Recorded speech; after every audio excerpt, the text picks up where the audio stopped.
सब तो पहला वाहिगुरू जी का खालसा वाहिगुरू जी की फतेह सारे ਨੂੰ and thank you so much for coming. So I'm very happy today that like each of you is so concerned about your future. That's why you all have come here for the questions. So we'll try to address as many as questions as possible today. कुछ रह जाएंगे, बहुत सारे रह जाएंगे जो कि ਆਪਾਂ ਕੰਟੀਨਿਊਏਸ਼ਨ 'ਚ ਰੱਖਾਂਗੇ, ਠੀਕ ਹੈ। ਸੋ ਆਈ ਥਿੰਕ ਜਦੋਂ ਲਾਸਟ ਉਹਨੇ ਮੈਮ ਨੇ ਪੁੱਛਿਆ ਸੀ ਵੀ ਕਿਹੜੇ ਕਰੰਟ ਇੰਟਰਨੈਸ਼ਨਲ ਸਟੂਡੈਂਟਸ ਹੈ, can I again get to know ਕਿੰਨੇ ਕੁ ਹਜੇ ਜਿਹੜੇ ਪੜ੍ਹ ਰਹੇ ਆ, ਸੋ ਦੈਟ ਕਿ ਮੈਂ ਆਪਣੀ ਪ੍ਰੈਜੈਂਟੇਸ਼ਨ ਦਾ ਫਲੋ ਉਸ ਅਕੋਰਡਿੰਗ ਰੱਖਾਂ ਜਿੱਥੇ ਮੈਜੋਰਿਟੀ ਹੋਊਗੀ ਬੇਸਿਕਲੀ ਜਿਹੜੇ ਇਹ ਸਭ ਸਟੂਡੈਂਟਸ ਹੈ ਕਰੰਟਲੀ, ਰਾਈਟ। ਐਂਡ ਕਿੰਨੇ post graduate work permit holders ਹੈ ਹਜੇ, ਰਾਈਟ। ਐਂਡ ਕਿੰਨੇ post graduate work permit holders ਹੈ ਜਿਨ੍ਹਾਂ ਨੂੰ ਸਿਰਫ ਹਜੇ 6 ਮਹੀਨੇ ਨਹੀਂ ਹੋਏ ਹੈ, not more than 1 year they have, okay, right, ठीक है, thank you so much। So ਆਪਾਂ start ਕਰਦੇ ਹਾਂ, ਠੀਕ ਹੈ। and ਆਪਾਂ like keep it very friendly, ਕੋਈ question ਤੁਹਾਡਾ ਹੋਏ ਵਿੱਚ ਮੈਨੂੰ ਤੁਸੀਂ ਇੰਟਰਪਟ ਕਰ ਸਕਦੇ ਹੋ, ਠੀਕ ਹੈ। so I am not no one but I'll try to answer whatever knowledge I have, ਠੀਕ ਹੈ ਜੀ। ਐਂਡ ਮੈਨੂੰ ਉਹਨੇ ਸੌਰੀ ਪਤਾ ਲੱਗਿਆ 2-3 ਮੇਰੇ ਕਲੀਗਸ ਵੀ ਇੱਥੇ ਆਏ ਹੋਏ ਆ, ਨਵਨੀਤ ਮੈਮ ਆਏ ਹੋਏ ਤੇ ਇੱਕ ਜਸਕਰਨ, ਸੋ ਹੁਣ ਇਹਨਾਂ ਦੱਸਿਆ ਕਿ ਵੀ RCAC ਜੀ ਹੈ। ਸੋ ਅੱਛਾ, ਇੱਕ ਜਨਰਲੀ ਇੱਕ ਸਾਨੂੰ ਨਾ ਕਾਫੀ ਸਾਡੇ ਕਲਾਇੰਟ ਸਾਡੇ ਕੋਲ ਸਟੂਡੈਂਟਸ ਆਉਂਦੇ ਤੇ they think we are liars, we are not lawyers, ਠੀਕ ਹੈ। ਤੁਸੀਂ ਕਿਸੇ ਨੂੰ ਅਨਨੈਸੈਸਰੀ ਜ਼ਿਆਦਾ ਇੰਪੋਰਟੈਂਸ ਨਾ ਦਿਓ, so we are RCAC, we are consultants not lawyers, ਠੀਕ ਹੈ ਜੀ।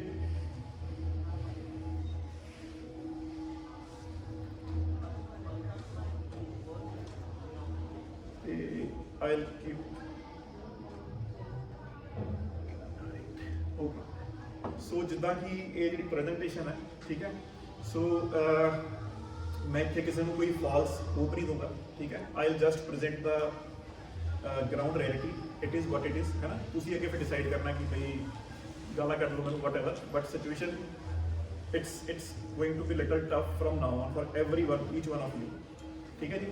ਸੋ ਜੇਕਰ ਆਪਾਂ ਮਤਲਬ ਪ੍ਰੈਪਰੇਸ਼ਨ ਟਾਈਮਲੀ ਨਹੀਂ ਸ਼ੁਰੂ ਕਰਾਂਗੇ, we will have problems later on, ਠੀਕ ਹੈ। ਹਾਂਜੀ, ਮੈਂ ਆਡੀਬਲ ਵੈਸੇ ਬੈਕ ਤੇ ਸਾਰੇ ਨੂੰ ਨਹੀਂ, ਥੋੜਾ ਅੱਗੇ ਆ ਜਾਓ ਜੇਕਰ ਆ ਸਕਦੇ ਹੋ। ਹਾਂਜੀ, ਹੁਣ ਬੈਟਰ ਆਵਾਜ਼ ਆ ਰਹੀ ਹੈ, ਗੁੱਡ, ਠੀਕ ਹੈ, ਆ ਰਹੀ। ਥੋੜੇ ਜਣੇ ਅੱਗੇ ਆ ਜਾਓ ਵੈਸੇ, ਹੈ ਨਾ। ਜਿਹੜੇ ਪਿੱਛੇ ਵਾਲੇ ਅੱਗੇ ਆ ਜਾਓ ਆਈ ਬਲੀਵ, ਕਿਉਂਕਿ ਸਾਰੇ ਫਿਰ ਅੱਗੇ ਹੋਣਗੇ ਨਾ, ਫਿਰ ਟਾਈਮ ਲੱਗ ਜਾਊਗਾ। ਪਿੱਛੇ ਵਾਲੇ ਸਿੱਧਾ ਉੱਠ ਕੇ ਅੱਗੇ ਆ ਜਾਣ ਤਾਂ ਬੈਟਰ ਹੋਊਗਾ ਆਈ ਬਲੀਵ। ਆ ਜਾਓ, ਆ ਜਾਓ। ਹਾਂਜੀ,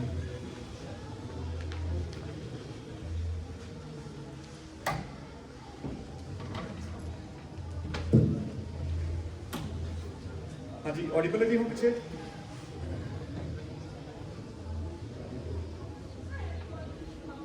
Is it okay now at the back? ठीक है। So पहली जिम्मे presentation था भी there is no kindness in giving anybody a false hope, ठीक है। So ਆਪਾਂ ਕੋਈ falsity से believe नहीं करना, है ना, जो है सो है, ठीक है जी। And before I start, ਜਿਵੇਂ ਪਿੱਛੇ ਸਰ ਮੈਮ ਆਈ ਸੀਗੇ ਤੇ ਉਹਨਾਂ ਨੇ ਦੱਸਿਆ ਸੀ immigration frauds ਕਾਫੀ ਹੁੰਦੇ ਆ। Consultants, lawyer, whosoever they are, they might take some money from you and may not provide the desired services. So whenever any of such issue arises, ठीक है जी, so you can complain about that RCAC. Simple, ਤੁਸੀਂ Google ਕਰਨਾ ਹੈ complaint about RCAC lawyer whatsoever, ਉਹ ਤੁਹਾਡੇ ਅੱਗੇ ਹੱਥ ਜੋੜ ਕੇ 5000 ਕਿ 25000 ਤੁਹਾਨੂੰ ਦੇਣਗੇ ਜੇ ਤੁਸੀਂ ਕੰਪਲੇਂਟ ਕਰੋਗੇ, ਠੀਕ ਹੈ ਜੀ। ਮਤਲਬ ਸੋ ਤੁਹਾਡਾ ਕੋਈ ਵੀ dollar whatever it should not go wasted, ਜੋ ਤੁਸੀਂ ਪੇ ਕਰ ਰਹੇ ਹੋ ਤੁਹਾਡੀ ਸਰਵਿਸਿਜ਼ ਉਹਦੀ ਮਿਲਣੀ ਚਾਹੀਦੀ ਹੈ, ਠੀਕ ਹੈ। ਸੋ ਆਪਣੇ ਆਪ ਨੂੰ ਅੰਡਰ ਐਸਟੀਮੇਟ ਨਹੀਂ ਕਰਨਾ, ਠੀਕ ਹੈ। ਆਪਣੇ ਆਪ ਨੂੰ ਮਤਲਬ this is Canada, this is not India. Sorry, ਮੇਰਾ ਵੀ ਨਾ ਫਸਟ ਟਾਈਮ ਹੈ ਤੇ ਹਾਂਜੀ, ਓਕੇ ਜੀ। ਅਗੇਨ ਪਿੱਛੇ ਵਾਲੇ ਨੇ ਕੁਝ ਪੁੱਛ ਸਕਦਾ, ਮਤਲਬ ਨਾ ਅੱਗੇ ਤਾਂ ਚਲੋ ਓਕੇ ਹੋਣਾ ਜੇ ਪਿੱਛੇ ਓਕੇ ਹੈ। ਸੋ ਤੁਹਾਡੇ ਕੋਲ ਰਾਈਟ ਹੈਗਾ ਕੰਪਲੇਂਟ ਕਰਨ ਦਾ ਵੈਨੇਵਰ ਤੁਹਾਨੂੰ ਕੋਈ ਇਸ਼ੂ ਹੁੰਦਾ, ਤੁਹਾਨੂੰ ਕੋਈ ਸਰਵਿਸਿਜ਼ ਰਾਈਟ ਨਹੀਂ ਪ੍ਰੋਵਾਈਡ ਕਰ ਰਿਹਾ, ਠੀਕ ਹੈ ਜੀ। ਐਂਡ ਸੈਕੰਡਲੀ, ਜਿੱਦਾਂ ਮੈਂ ਕਿਹਾ ਕੋਈ ਫਾਲਸ ਹੋਪ ਨਹੀਂ ਹੈ। ਸੋ ਆ ਕੋਈ ਗੱਡੀ ਦਾ ਨੰਬਰ ਪਿੱਛੋਂ ਰੀਡ ਕਰ ਸਕਦਾ ਕੀ ਹੈ? ਹਾਂਜੀ, PR to PR, ठीक है।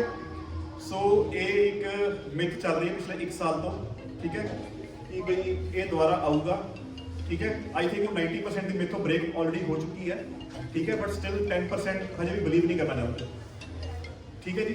सो थिंग इज दैट क्योंकि देखो हम ਆਪਾਂ ਜਿਵੇਂ ਸਟੂਡੈਂਟਸ ਨਾਲ ਬਹੁਤ ਡੀਲ ਕਰਦੇ ਆ, I feel very bad students ना जो पीयर टू पीयर ऐसे चलो जिन्होंने उस टाइम जो बस चढ़ के जो रह गए बट जो रह गए वो स्टिल इस आस से बैठे हैं पिछले 1 साल तो हजे तक कि फिर कुछ आऊगा, फिर आप बस चढ़ांगे, ठीक है। तो ਹੁਣ ਇਸ ਚੀਜ਼ ਨੂੰ 1 ਸਾਲ ਆਲਰੇਡੀ ਵੇਸਟ ਕਰ ਚੁੱਕੇ ਆ। 1 ਸਾਲ ਚ ਐਡੀਸ਼ਨਲ ਕੀ ਕਰ ਸਕਦੇ ਸੀਗੇ, ਆਈਐਲਟਸ ਦੀ ਪ੍ਰੈਪਰੇਸ਼ਨ ਕਰ ਸਕਦੇ ਸੀਗੇ, ਮੇਬੀ ਕੋਈ ਹੋਰ ਫ੍ਰੈਂਚ ਲੈਂਗੁਏਜ ਸਿੱਖ ਸਕਦੇ ਸੀ ਜਿਹਦੇ ਨਾਲ ਸਕੋਰਸ ਓਵਰਆਲ ਇੰਕਰੀਜ਼ ਹੋ ਸਕਦੇ ਸੀਗੇ, ਮੇਬੀ ਕੋਈ ਪ੍ਰੋਵਿੰਸ ਚੇਂਜ ਕਰ ਸਕਦੇ ਸੀ, ਵਟਐਵਰ ਜਿਹੜੀ ਸਿਚੁਏਸ਼ਨ ਚ ਵੈਲਿਡ ਹੋ ਸਕਦਾ ਸੀ, ਹੈ ਨਾ। ਸੋ ਇਦਾਂ ਆਪਾਂ ਕਿਸੇ ਜਦ ਤੱਕ ਸਾਡੇ ਹੱਥ 'ਚ ਕੋਈ ਚੀਜ਼ ਨਾ ਹੋਵੇ we don't have we should not believe it, ਜਦੋਂ ਆਊਗੀ ਸਭ ਸਾਹਮਣੇ ਆ ਜੂਗੀ, ਠੀਕ ਹੈ। ਪਹਿਲੇ ਰੌਲਾ ਪੈ ਜਾਊਗਾ ਸਾਰੇ TikToker whatever you would get to know anyways, ਠੀਕ ਹੈ। ਐਂਡ ਸੈਕੰਡਲੀ ਹੁਣੇ ਅਗੇਨ ਬੱਚੇ ਇੱਕ ਹੋਰ ਮਿਥ ਵਿੱਚ ਜੀਣਾ ਚਾਹੁੰਦੇ ਆ ਵਿਚ ਇਜ਼ ਕੀ ਟਾਰਗੇਟਡ ਡਰਾਸ। ਹੁਣ ਟਾਰਗੇਟਡ ਡਰਾਸ ਕੀ ਆਈਆਰਸੀਸੀ ਨੇ ਥੋੜੇ ਟਾਈਮ ਪਹਿਲਾਂ ਅਨਾਉਂਸ ਕੀਤਾ ਸੀ ਕਿ ਬਈ ਜਿਵੇਂ ਸੀਆਰਐਸ ਸਕੋਰ ਬਹੁਤ ਹਾਈ ਚੱਲ ਰਿਹਾ ਇਸ ਟਾਈਮ, ਹੈ ਨਾ, ਅਰਾਊਂਡ 500 ਲਾਸਟ 490 ਸੀਗਾ। ਸੋ ਟਾਰਗੇਟਡ ਡਰਾਸ ਦੀ ਅਨਾਉਂਸਮੈਂਟ ਹੋਈ ਸੀ ਤੇ ਆਈਆਰਸੀਸੀ ਨੇ ਅਨਾਉਂਸ ਕੀਤਾ ਸੀ ਕਿ ਬਈ ਆਪਾਂ ਨੂੰ ਜਿਨ੍ਹਾਂ ਦੇ ਨੌਕ ਕੋਡ ਰਿਕੁਆਇਰਡ ਹੈ according to Canadian market labour shortages, ਤੇ ਆਪਾਂ ਨੌਕ ਕੋਡ ਅਗਰ ਕਿਸੇ ਦਾ ਸਕੋਰ ਘੱਟ ਵੀ ਹੈਗਾ ਆਪਾਂ ਤਾਂ ਵੀ ਪਿਕ ਕਰ ਸਕਦੇ ਹਾਂ, ਠੀਕ ਹੈ। ਹੁਣ ਸਾਰੇ ਆਈ ਬਲੀਵ ਇਸ ਆਸ 'ਚ ਜੀਣਾ ਚਾਹੁੰਦੇ ਕਿ ਵੀ ਸਾਡਾ ਹੀ ਨੌਕ ਕੋਡ ਸਿਲੈਕਟ ਹੋਊਗਾ, ਬਾਕੀ ਸਾਰੇ ਆਏ ਬੈਠੇ ਆ, ਠੀਕ ਹੈ। ਸੋ ਆਪਾਂ ਰਿਲਾਈ ਨਹੀਂ ਕਰਨਾ, ਜਦ ਆਊਗਾ ਤੁਹਾਡਾ ਦੇਖੋ ਤੁਸੀਂ ਆਪਣਾ ਐਕਸਪ੍ਰੈਸ ਐਂਟਰੀ ਦਾ ਪ੍ਰੋਫਾਈਲ ਬਣਾਤਾ ਜਿਹੜੇ ਆਲਰੇਡੀ ਐਲੀਜੀਬਲ ਹੈ, you cannot do anyways much about it, ਤੁਹਾਡਾ ਨੰਬਰ ਆਣਾ ਹੋਊਗਾ ਆ ਜਾਊਗਾ, ਨਹੀਂ ਆਣਾ ਹੋਊਗਾ ਨਹੀਂ ਆਊਗਾ। ਸੋ ਆਪਾਂ ਕੋਸ਼ਿਸ਼ ਕਰੀਏ ਬਈ ਜੋ ਆਪਣੀ ਸਿਚੁਏਸ਼ਨ ਅੱਜ ਨੂੰ ਆਪਾਂ ਕਿਵੇਂ ਇੰਪਰੂਵ ਕਰ ਸਕਦੇ ਹਾਂ, ਠੀਕ ਹੈ ਜੀ। ਐਂਡ ਅਗੇਨ ਜਿਵੇਂ ਆ ਸੁਪਰਮੈਨ ਹੈ, ਠੀਕ ਹੈ, ਇਹ ਵੀ ਵਿਚਾਰਾ ਇਸ ਟਾਈਮ ਘਬਰਾਇਆ ਹੋਇਆ ਪੀਆਰ ਨੂੰ ਲੈ ਕੇ, ਠੀਕ ਹੈ। ਇਹਦੇ ਅੱਗੇ ਵੀ ਕਿਉਂਕਿ ਵੈਲਿਡ ਰੀਜ਼ਨ ਹੈਗੇ ਆ, ਜਿਵੇਂ ਜਸਟ ਫॉर योर ਇਨਫੋਰਮੇਸ਼ਨ ਜਿਨ੍ਹਾਂ ਨੂੰ ਪਤਾ ਹੈ very good, but mostly student ਜਿਹੜੇ ਨਵੇਂ ਆਏ ਉਹਨਾਂ ਨੂੰ ਨਹੀਂ ਪਤਾ ਹੋਣਾ। ਜਿਵੇਂ ਕੋਈ ਦੱਸ ਸਕਦਾ ਕਿ ਇਸ ਸਾਲ ਦਾ ਐਕਸਪ੍ਰੈਸ ਐਂਟਰੀ ਦਾ ਕੋਟਾ ਕਿੰਨਾ ਹੈਗਾ ਇਸ ਸਾਲ ਦਾ 2023 ਦਾ? Sorry, more than 4 lakh. Anybody else? 75,000. Very good, very close. Anybody else? He's very close. Actually, the quota for this year is 82,000. ठीक है. And ਹੁਣ ਜਿਵੇਂ ਇਮੀਗ੍ਰੇਸ਼ਨ ਨੇ ਅਨਾਉਂਸ ਕੀਤਾ ਸੀਗਾ just few in month of November ਕਿ ਆਪਣਾ next 3 years ਦਾ target ਹੈ ਕਿ ਆਪਾਂ 1.5 ਮਿਲੀਅਨ ਇਮੀਗ੍ਰੈਂਟਸ ਲੈਣੇ ਆ। 4.5 ਲੱਖ ਇਸ ਸਾਲ, 4.5 lakh next year and 4.5 lakh ਉਸ ਤੋਂ ਨੈਕਸਟ ਈਅਰ। ਸੋ ਉਹ 4.5 ਲੱਖ ਸਿਰਫ ਇੰਟਰਨੈਸ਼ਨਲ ਸਟੂਡੈਂਟਸ ਨੂੰ ਉਹਨੇ ਪਿਕ ਨਹੀਂ ਕਰਨਾ, ਸਾਰੇ ਐਕਸਪ੍ਰੈਸ ਐਂਟਰੀਜ਼ ਪਿਕ ਨਹੀਂ ਕਰਨੀ, ਉਸ 'ਚ ਰਿਫਿਊਜੀਜ਼ ਵੀ ਹੋਣਗੇ, ਸਪਾਊਸਲ ਸਪਾਂਸਰਸ਼ਿਪ ਐਪਲੀਕੇਸ਼ਨਸ ਵੀ ਹੋਣਗੀਆਂ, ਬਿਜ਼ਨਸ ਇਮੀਗ੍ਰੇਸ਼ਨਸ ਵੀ ਹੋਏਗੀ, ਪੀਐਨਪੀਜ਼ ਵੀ ਹੋਏਗੀ, ਐਕਸਪ੍ਰੈਸ ਐਂਟਰੀ ਵੀ ਹੋਊਗਾ। ਸੋ ਟੋਟਲ ਨੂੰ ਇਹ ਸਾਰਿਆਂ ਨੂੰ ਮਿਲਾ ਕੇ ਟੋਟਲ 4.5 ਲੱਖ ਦਾ ਕੋਟਾ ਹੈ। ਤੇ ਜਿਹੜਾ ਐਕਸਪ੍ਰੈਸ ਐਂਟਰੀ ਦਾ ਕੋਟਾ ਹੈ ਜਿੱਦਾਂ ਉਹਨਾਂ ਨੇ ਕਿਹਾ ਸਿਰਫ 82,000 ਹੈ ਇਸ ਸਾਲ ਦਾ। ਉਸ 82,000 ਚੋਂ ਵੀ ਅਰਾਊਂਡ 15-20 ਹਜ਼ਾਰ ਜਿਹੜਾ ਕੋਟਾ ਹੈ ਉਹ ਪੀਐਨਪੀ ਜਿਹੜੀ ਐਕਸਪ੍ਰੈਸ ਐਂਟਰੀ ਲਿੰਕਡ ਹੈ ਉਹ ਲੈ ਜਾਣਗੇ। ਜਿਹੜਾ ਐਕਸਕਲੂਸਿਵ ਐਕਸਪ੍ਰੈਸ ਐਂਟਰੀ ਦਾ ਜਿਹੜਾ ਨੰਬਰ ਇਸ ਸਾਲ ਦੇ ਰਹਿਣਗੇ ਨਾ ਉਹ ਰਫਲੀ 70,000 ਰਹਿਣਗੇ, ਠੀਕ ਹੈ। ਐਂਡ ਜਿਹੜਾ ਇਹ ਕੋਟਾ 70,000 ਦਾ ਹੈ, it is not the number of invitations, it is the total number of people. For example ਭਾਜੀ ਦਾ ਆਈਟੀ ਆ ਗਿਆ, ਇਹਨਾਂ ਦੇ 2 ਬੱਚੇ ਹੈ, ਵਾਈਫ ਹੈ, ਸੋ ਇਟ ਡਜ਼ ਨੋਟ ਇਹ 1 ਸੀਟ ਲੈ ਕੇ ਨਹੀਂ ਜਾ ਰਹੇ, ਇਹ 82,000 ਨੂੰ 4 ਸੀਟਾਂ ਲੈ ਕੇ ਜਾ ਰਹੇ ਹੈ। ਸੋ ਜਿਹੜਾ 82,000 ਦਾ ਕੋਟਾ ਹੈ it would get filled sooner than you believe it. So ਬਹੁਤ ਛੇਤੀ ਫਿਲ ਹੋ ਜਾਊਗਾ। ਇਹ ਹਰ ਸਾਲ ਰਹੂਗਾ, ਇਸ ਸਾਲ ਵੀ, ਅਗਲੇ ਸਾਲ ਵੀ, ਉਸ ਤੋਂ ਅਗਲੇ ਸਾਲ ਵੀ। ਐਂਡ ਅਗੇਨ ਪ੍ਰੋਬਲਮ ਹਜੇ ਇੱਥੇ ਹੈਗੀ ਹੈ ਹੋਰ, ਲਾਸਟ ਈਅਰ ਕੈਨੇਡਾ ਨੇ ਰਫਲੀ 600,000 ਸਟੂਡੈਂਟਸ ਨੂੰ ਬੁਲਾਇਆ, ਠੀਕ ਹੈ। ਤੇ ਲਾਸਟ ਈਅਰ ਦੇ ਜਿਹੜੇ ਸਟੂਡੈਂਟ ਗ੍ਰੈਜੂਏਟ ਹੋਏ ਸੀਗੇ ਉਹਨਾਂ ਨੇ ਵਰਕ ਪਰਮਿਟ ਅਪਲਾਈ ਕੀਤਾ, ਕਈਆਂ ਨੇ ਇਸ ਸਾਲ ਵਰਕ ਪਰਮਿਟ ਅਪਲਾਈ ਕੀਤਾ, ਕਈ ਇਸ ਸਾਲ ਕਰਨਗੇ। ਤੇ ਜਿਹੜੇ 2023 ਚ ਰਫਲੀ ਵਰਕ ਪਰਮਿਟ ਹੋਲਡਰਸ ਕੈਨੇਡਾ ਚ ਹੋਣਗੇ ਨਾ ਉਹ ਰਫਲੀ 7 ਲੱਖ ਤੋਂ ਉੱਤੇ ਹੋਣਗੇ, ਠੀਕ ਹੈ। ਸੋ ਡਰ ਲੱਗ ਰਿਹਾ ਕਿ ਨਹੀਂ ਲੱਗ ਰਿਹਾ ਥੋੜਾ ਜਿਹਾ? ਸੋ ਬੇਸਿਕਲੀ 7 ਲੱਖ ਐਪਲੀਕੈਂਟਸ ਹੈ ਤੇ ਸਿਰਫ 70-80 ਹਜ਼ਾਰ ਸੀਟਾਂ ਐਕਸਪ੍ਰੈਸ ਦੀ। ਸੋ ਇਸ ਕਰਕੇ ਥੋੜਾ ਜਿਹਾ ਪ੍ਰੈਪਰੇਸ਼ਨ ਬਣਦੀ ਹੈ, ਠੀਕ ਹੈ। ਐਂਡ ਅਗੇਨ ਇਹ ਤੁਹਾਨੂੰ ਹੈ ਨਾ ਇਹ ਚੀਜ਼ ਦਾ ਬਿਲਕੁਲ ਕਲੀਅਰ ਰੱਖੋ ਕਿ ਬਈ ਇਦਾਂ ਨਹੀਂ ਕਿ ਵੀ ਤੁਸੀਂ ਹੁਣ ਜਿਵੇਂ ਕਿ ਕਾਮਨ ਆਪਣੀ ਮਿਥ ਆਪਾਂ ਸੁਣਦੇ ਵੀ ਪੰਜਾਬੀ ਕੈਨੇਡਾ ਆ ਗਿਆ ਵਾਪਸ ਨਹੀਂ ਮੁੜਦਾ, ਹੈ ਨਾ। ਸੋ ਇਨਹੂਮਨ ਪਾਵਰਸ ਹੈ ਜੇ ਮਤਲਬ ਪੀਆਰ ਆਪਾਂ ਟਾਈਮਲੀ ਐਕਸ਼ਨ ਨਹੀਂ ਲਓਗੇ ਤੇ anything can happen. And today ਦੀ ਅੱਜ ਦੀ ਪ੍ਰੈਜੈਂਟੇਸ਼ਨ ਦੇ ਆਈ ਮੇਕ ਸ਼ੋਰ ਜੇ ਤੁਸੀਂ ਕੁਝ ਚੀਜ਼ਾਂ ਕਰੋਗੇ ਤੇ you would get PR from 3 years down the line today ਅਗਰ ਤੁਸੀਂ ਅੱਜ ਸਟੂਡੈਂਟ ਹੋ ਤਾਂ। ਬਟ ਜੇਕਰ ਉਹ ਕਰੋਗੇ ਹੈ ਨਾ, ਜਿਵੇਂ ਹੁਣ ਇੱਕ ਇੰਡੀਅਨ, ਮੈਂ ਜਿਵੇਂ ਇੰਡੀਆ 10-12 ਸਾਲ ਫਿਰ ਜੌਬ ਕੀਤੀ ਹੈ, ਮੇਰੇ ਤੇ PR ਹੀ ਆਇਆ ਸੀਗਾ 2018 with my family and my son, wife and son. ਤੇ ਉੱਥੇ ਜਿਵੇਂ ਕਾਮਨ ਆਪਣੀ ਇੱਕ ਕਾਰਪੋਰੇਟ ਦੀ ਉਹ ਹੁੰਦੀ ਸੀਗੀ, ਇੱਕ ਸੇਇੰਗ ਸੀਗੀ ਬਈ ਕੰਮ ਕਰੋ ਨਾ ਕਰੋ, ਕੰਮ ਦੀ ਚਰਚਾ ਜ਼ਰੂਰ ਕਰੋ, ਠੀਕ ਹੈ। ਸੋ ਆਪਾਂ ਚਰਚਾ ਨਹੀਂ ਕਰਨੀ, ਕੰਮ ਵੀ ਕਰਨਾ, ਠੀਕ ਹੈ। ਇੱਕ ਹੋਰ ਹੁੰਦੀ ਸੀਗੀ ਬਨੇ ਰਹੋ ਪਗਲਾ, ਕੰਮ ਕਰੇਗਾ ਅਗਲਾ। ਇਹ ਸਾਰੇ ਕੰਮ ਵੀ ਆਪ ਹੀ ਕਰਨੇ ਆ, we can not ignore anything, ਠੀਕ ਹੈ ਜੀ। ਸੌਰੀ ਇਹ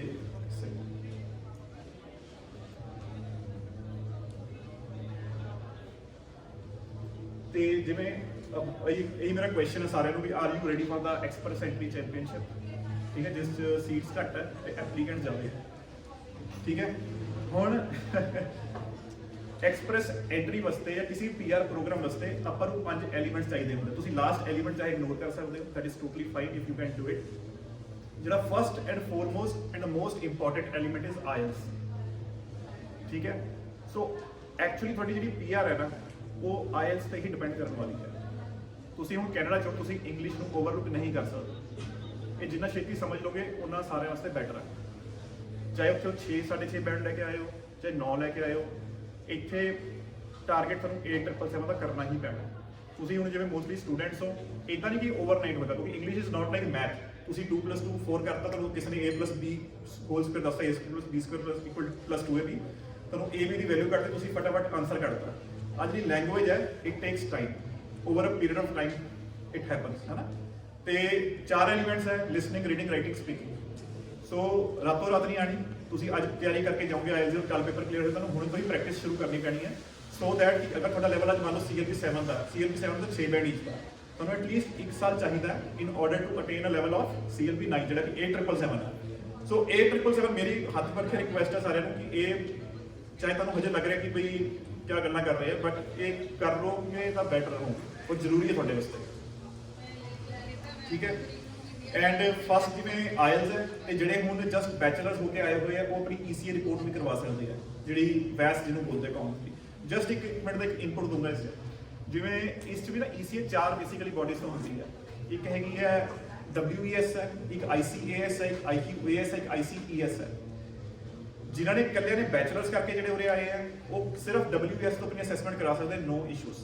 ਬਟ ਜਿਹੜੇ ਬੰਦੇ ਮਾਸਟਰਸ ਕਰਕੇ ਵੀ ਆਏ ਹੋਏ ਨਾ, WES ਜੋ ਹੈ ਅੱਜ ਕੱਲ੍ਹ ਰਾਈਟ ਅਸੈਸਮੈਂਟ ਨਹੀਂ ਕਰ ਰਿਹਾ, ਠੀਕ ਹੈ। ਉਹ ਜਿਵੇਂ ਕਿਸੇ ਨੇ ਮਾਸਟਰਸ ਵੀ ਕੀਤੀ ਹੈ, ਉਹਨੂੰ ਵੀ ਬੈਚਲਰ ਹੀ ਕੰਸੀਡਰ ਕਰ ਰਿਹਾ, ਜਾਂ ਫਿਰ ਇੱਕ ਸਾਲ ਦਾ ਡਿਪਲੋਮਾ ਕੰਸੀਡਰ ਕਰ ਰਿਹਾ, ਬਟ ਮਾਸਟਰਸ ਨਹੀਂ ਦੇ ਰਿਹਾ। So you can go for other options also, ਖਾਸ ਕਰਕੇ ਜਿਹਨਾਂ ਨੇ ਮਾਸਟਰਸ ਕੀਤੀ ਹੋਈ ਹੈ। ਬਟ ਇੱਥੇ ਜਿਵੇਂ ਮੋਸਟਲੀ +2 ਵਾਲੇ ਹੈ, so that is irrelevant at this point of time. And third thing is valid passport. Of course ਇਹ ਸਭ ਨੂੰ ਪਤਾ ਕਿ ਵੈਲਿਡ ਪਾਸਪੋਰਟ ਸਾਡੇ ਕੋਲ any given point of time ਹੋਣਾ ਚਾਹੀਦਾ। ਜੇ ਸਾਡਾ ਪਾਸਪੋਰਟ ਇਨ ਨੈਕਸਟ 1 ਈਅਰ ਵੀ ਐਕਸਪਾਇਰ ਹੋਣ ਵਾਲਾ ਹੈ, ਸੋ ਆਪਾਂ 1 ਸਾਲ ਵਿਦਿਨ ਦੇ ਵਿੱਚ ਪਾਸਪੋਰਟ ਰਿਨਿਊ ਕਰਵਾ ਸਕਦੇ ਹਾਂ BLS ਆਫਿਸ ਇੱਥੋਂ ਕੈਨੇਡਾ ਤੋਂ, ਠੀਕ ਹੈ। ਸੋ ਪਾਸਪੋਰਟ ਐਕਸਪਾਇਰ ਨਹੀਂ ਹੋਣੇ ਚਾਹੀਦੇ, ਤੇ 1 ਸਾਲ ਦਾ ਕੈਨੇਡੀਅਨ ਐਕਸਪੀਰੀਅੰਸ ਹੋਣਾ ਕੰਪਲਸਰੀ ਹੈ। ਸੋ 1 ਸਾਲ ਦੇ ਕੈਨੇਡੀਅਨ ਐਕਸਪੀਰੀਅੰਸ ਤੇ ਨਾ ਬੜੀ ਸਾਰੀ ਕਨਫਿਊਜ਼ਨਸ ਹੈ। ਮੈਂ ਕੁਝ ਕਨਫਿਊਜ਼ਨ ਆਈ ਟਰਾਈ ਟੂ ਹੈ ਨਾ ਆਨਸਰ, ਜਿਹੜੀ ਕਿ ਕਾਮਨਲੀ ਸਾਨੂੰ ਕੁਐਸਚਨ ਆਉਂਦੇ ਹੈ। ਫੋਰ ਐਗਜ਼ਾਮਪਲ ਬੱਚਿਆਂ ਦਾ ਇੱਕ ਕਾਮਨ ਕੁਐਸਚਨ ਹੁੰਦਾ ਕਿ ਮੈਂ 3 ਮਹੀਨੇ ਇਸ ਕੰਪਨੀ 'ਚ ਕੰਮ ਕੀਤਾ, ਤੇ ਉਸੇ ਕੰਪਨੀ 'ਚ ਮੈਂ 8-9 ਮਹੀਨੇ ਕੀ ਕਹਿੰਦੇ ਮੈਨੂੰ ਪ੍ਰਮੋਸ਼ਨ ਮੇਰੀ ਹੋ ਗਈ, ਤੇ ਮੇਰਾ ਐਕਸਪੀਰੀਅੰਸ ਪਹਿਲਾਂ ਵਾਲਾ ਕੰਸੀਡਰ ਹੋਏਗਾ ਕਿ ਬਾਅਦ ਵਾਲਾ ਕੰਸੀਡਰ ਹੋਏਗਾ। ਜਿਹੜਾ ਵੀ ਤੁਹਾਡਾ ਐਕਸਪੀਰੀਅੰਸ NOC 0A-B ਦਾ, ਜਿਹਨੂੰ ਹੁਣ ਟੀਅਰ 0 1 2 3 ਬੋਲਦੇ ਆ, ਉਹ ਸਾਰਾ ਐਕਸਪੀਰੀਅੰਸ ਕੰਸੀਡਰ ਹੋਏਗਾ।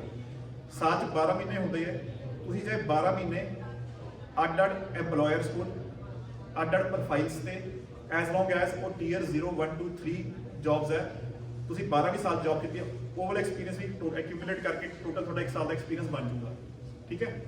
ਸੋ ਇਸ 'ਚ ਕਿਸੇ ਨੂੰ ਕੋਈ ਡਾਊਟ ਹੈਗਾ? ਹੁਣ ਇੱਕ ਹੋਰ ਕਾਮਨ ਕੁਐਸਚਨ ਹੁੰਦਾ ਹੈ ਕਿ ਜਿਵੇਂ ਆਪਾਂ ਕੰਟਰੈਕਟ ਜੌਬ ਕਰ ਰਹੇ ਹਾਂ, ਸਾਡਾ ਉਹ ਐਕਸਪੀਰੀਅੰਸ ਕੰਸੀਡਰ, ਤੁਹਾਡਾ ਕੁਐਸਚਨ? ਹਾਂਜੀ ਪਲੀਜ਼। ਉਹ ਕੰਸੀਡਰ ਨਹੀਂ ਹੁੰਦਾ ਹੈ ਨਾ, ਕੋਪ ਵਾਲਾ ਵੀ ਨਹੀਂ ਹੁੰਦਾ। ਤੇ ਜਿਹੜਾ ਵੀ ਐਕਸਪੀਰੀਅੰਸ ਜਿਸ ਦਿਨ ਤੁਸੀਂ post graduate work permit apply ਕਰਦੇ ਹੋ, ਤੁਸੀਂ ਉਸ ਦਿਨ ਤੋਂ ਹੀ ਮੇਨਟੇਨ ਸਟੇਟਸ ਤੇ ਆ ਜਾਂਦੇ ਹੋ, ਠੀਕ ਹੈ।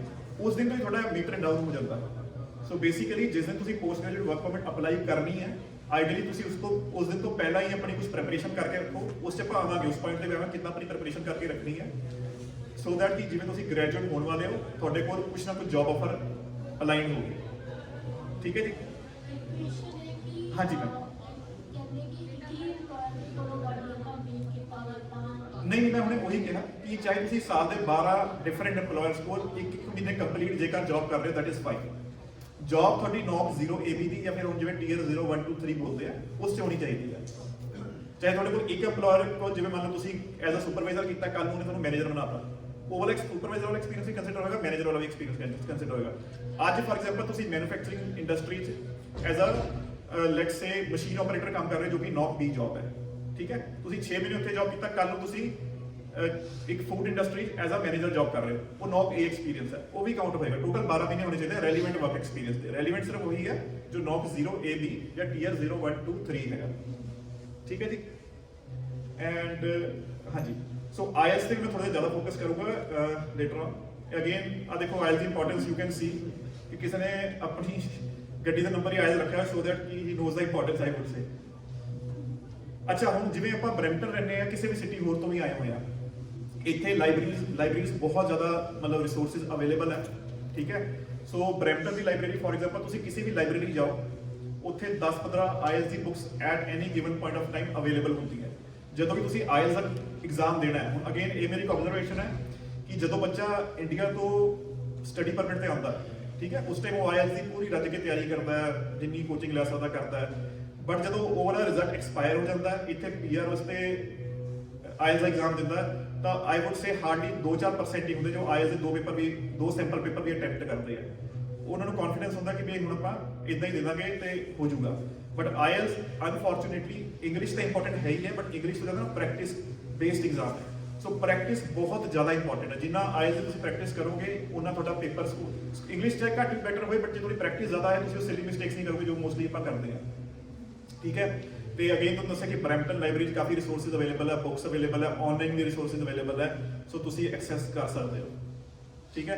ਕੁਝ ਅਗੇਨ ਮੈਂ ਥੋੜੀ ਜਿਹੀ ਇੱਕ ਚੀਜ਼ ਹੋਰ ਕਹੂੰਗਾ, ਥੋੜੀ ਨਾ ਜਿਵੇਂ ਕਈ ਵਾਰ ਕੀ ਹੁੰਦਾ ਕਿ ਆਪਾਂ ਬੁੱਕਸ ਵਗੈਰਾ ਪੜ੍ਹਦੇ ਆ IELTS ਜਾਂ ਕੋਈ ਸਿੰਪਲ ਪੇਪਰ ਕਰਦੇ ਹਾਂ, ਬੜਾ ਬੋਰਿੰਗ ਹੋ ਜਾਂਦਾ ਜਦੋਂ ਸਾਨੂੰ ਪਤਾ ਕਿ ਕੋਈ ਮਤਲਬ ਸਿਲੇਬਸ ਦੀ ਤਿਆਰੀ ਕਰ ਰਹੇ ਆ। ਬਟ ਜੇ ਤੁਸੀਂ ਕੋਈ ਹੈਬਿਟਸ ਸਟਾਰਟ ਕਰ ਲਈ, ਫॉर ਐਗਜ਼ਾਮਪਲ ਰੋਜ਼ ਸੌਣ ਤੋਂ ਪਹਿਲਾਂ ਲਾਈਕ ਬੁੱਕ ਇਸ਼ੂ ਕਰਾ ਲਈ ਜਾਂ ਫਿਰ ਕੋਈ ਅਖਬਾਰ ਆਨਲਾਈਨ ਨਿਊਜ਼ਪੇਪਰ ਹੀ ਪੜ੍ਹ ਲਿਆ, ਜਸਟ ਓਪਨ ਪੇਜ ਜਾਂ ਓਪੀਨੀਅਨ ਪੇਜ, ਇੱਕ ਹੈਬਿਟ ਅੱਧਾ ਘੰਟਾ ਰੀਡਿੰਗ ਦੀ ਪਾ ਲੋਗੇ ਨਾ, ਸਬਕੌਂਸ਼ੀਅਸ ਲੈਵਲ ਤੇ ਇੰਗਲਿਸ਼ ਤੁਹਾਡੀ ਵੈਸੇ ਅਪ ਹੋ ਜਾਣੀ ਹੈ IELTS ਸੇ, ਜੋ ਕਿ ਹੈਲਪਫੁਲ ਹੋਊਗੀ।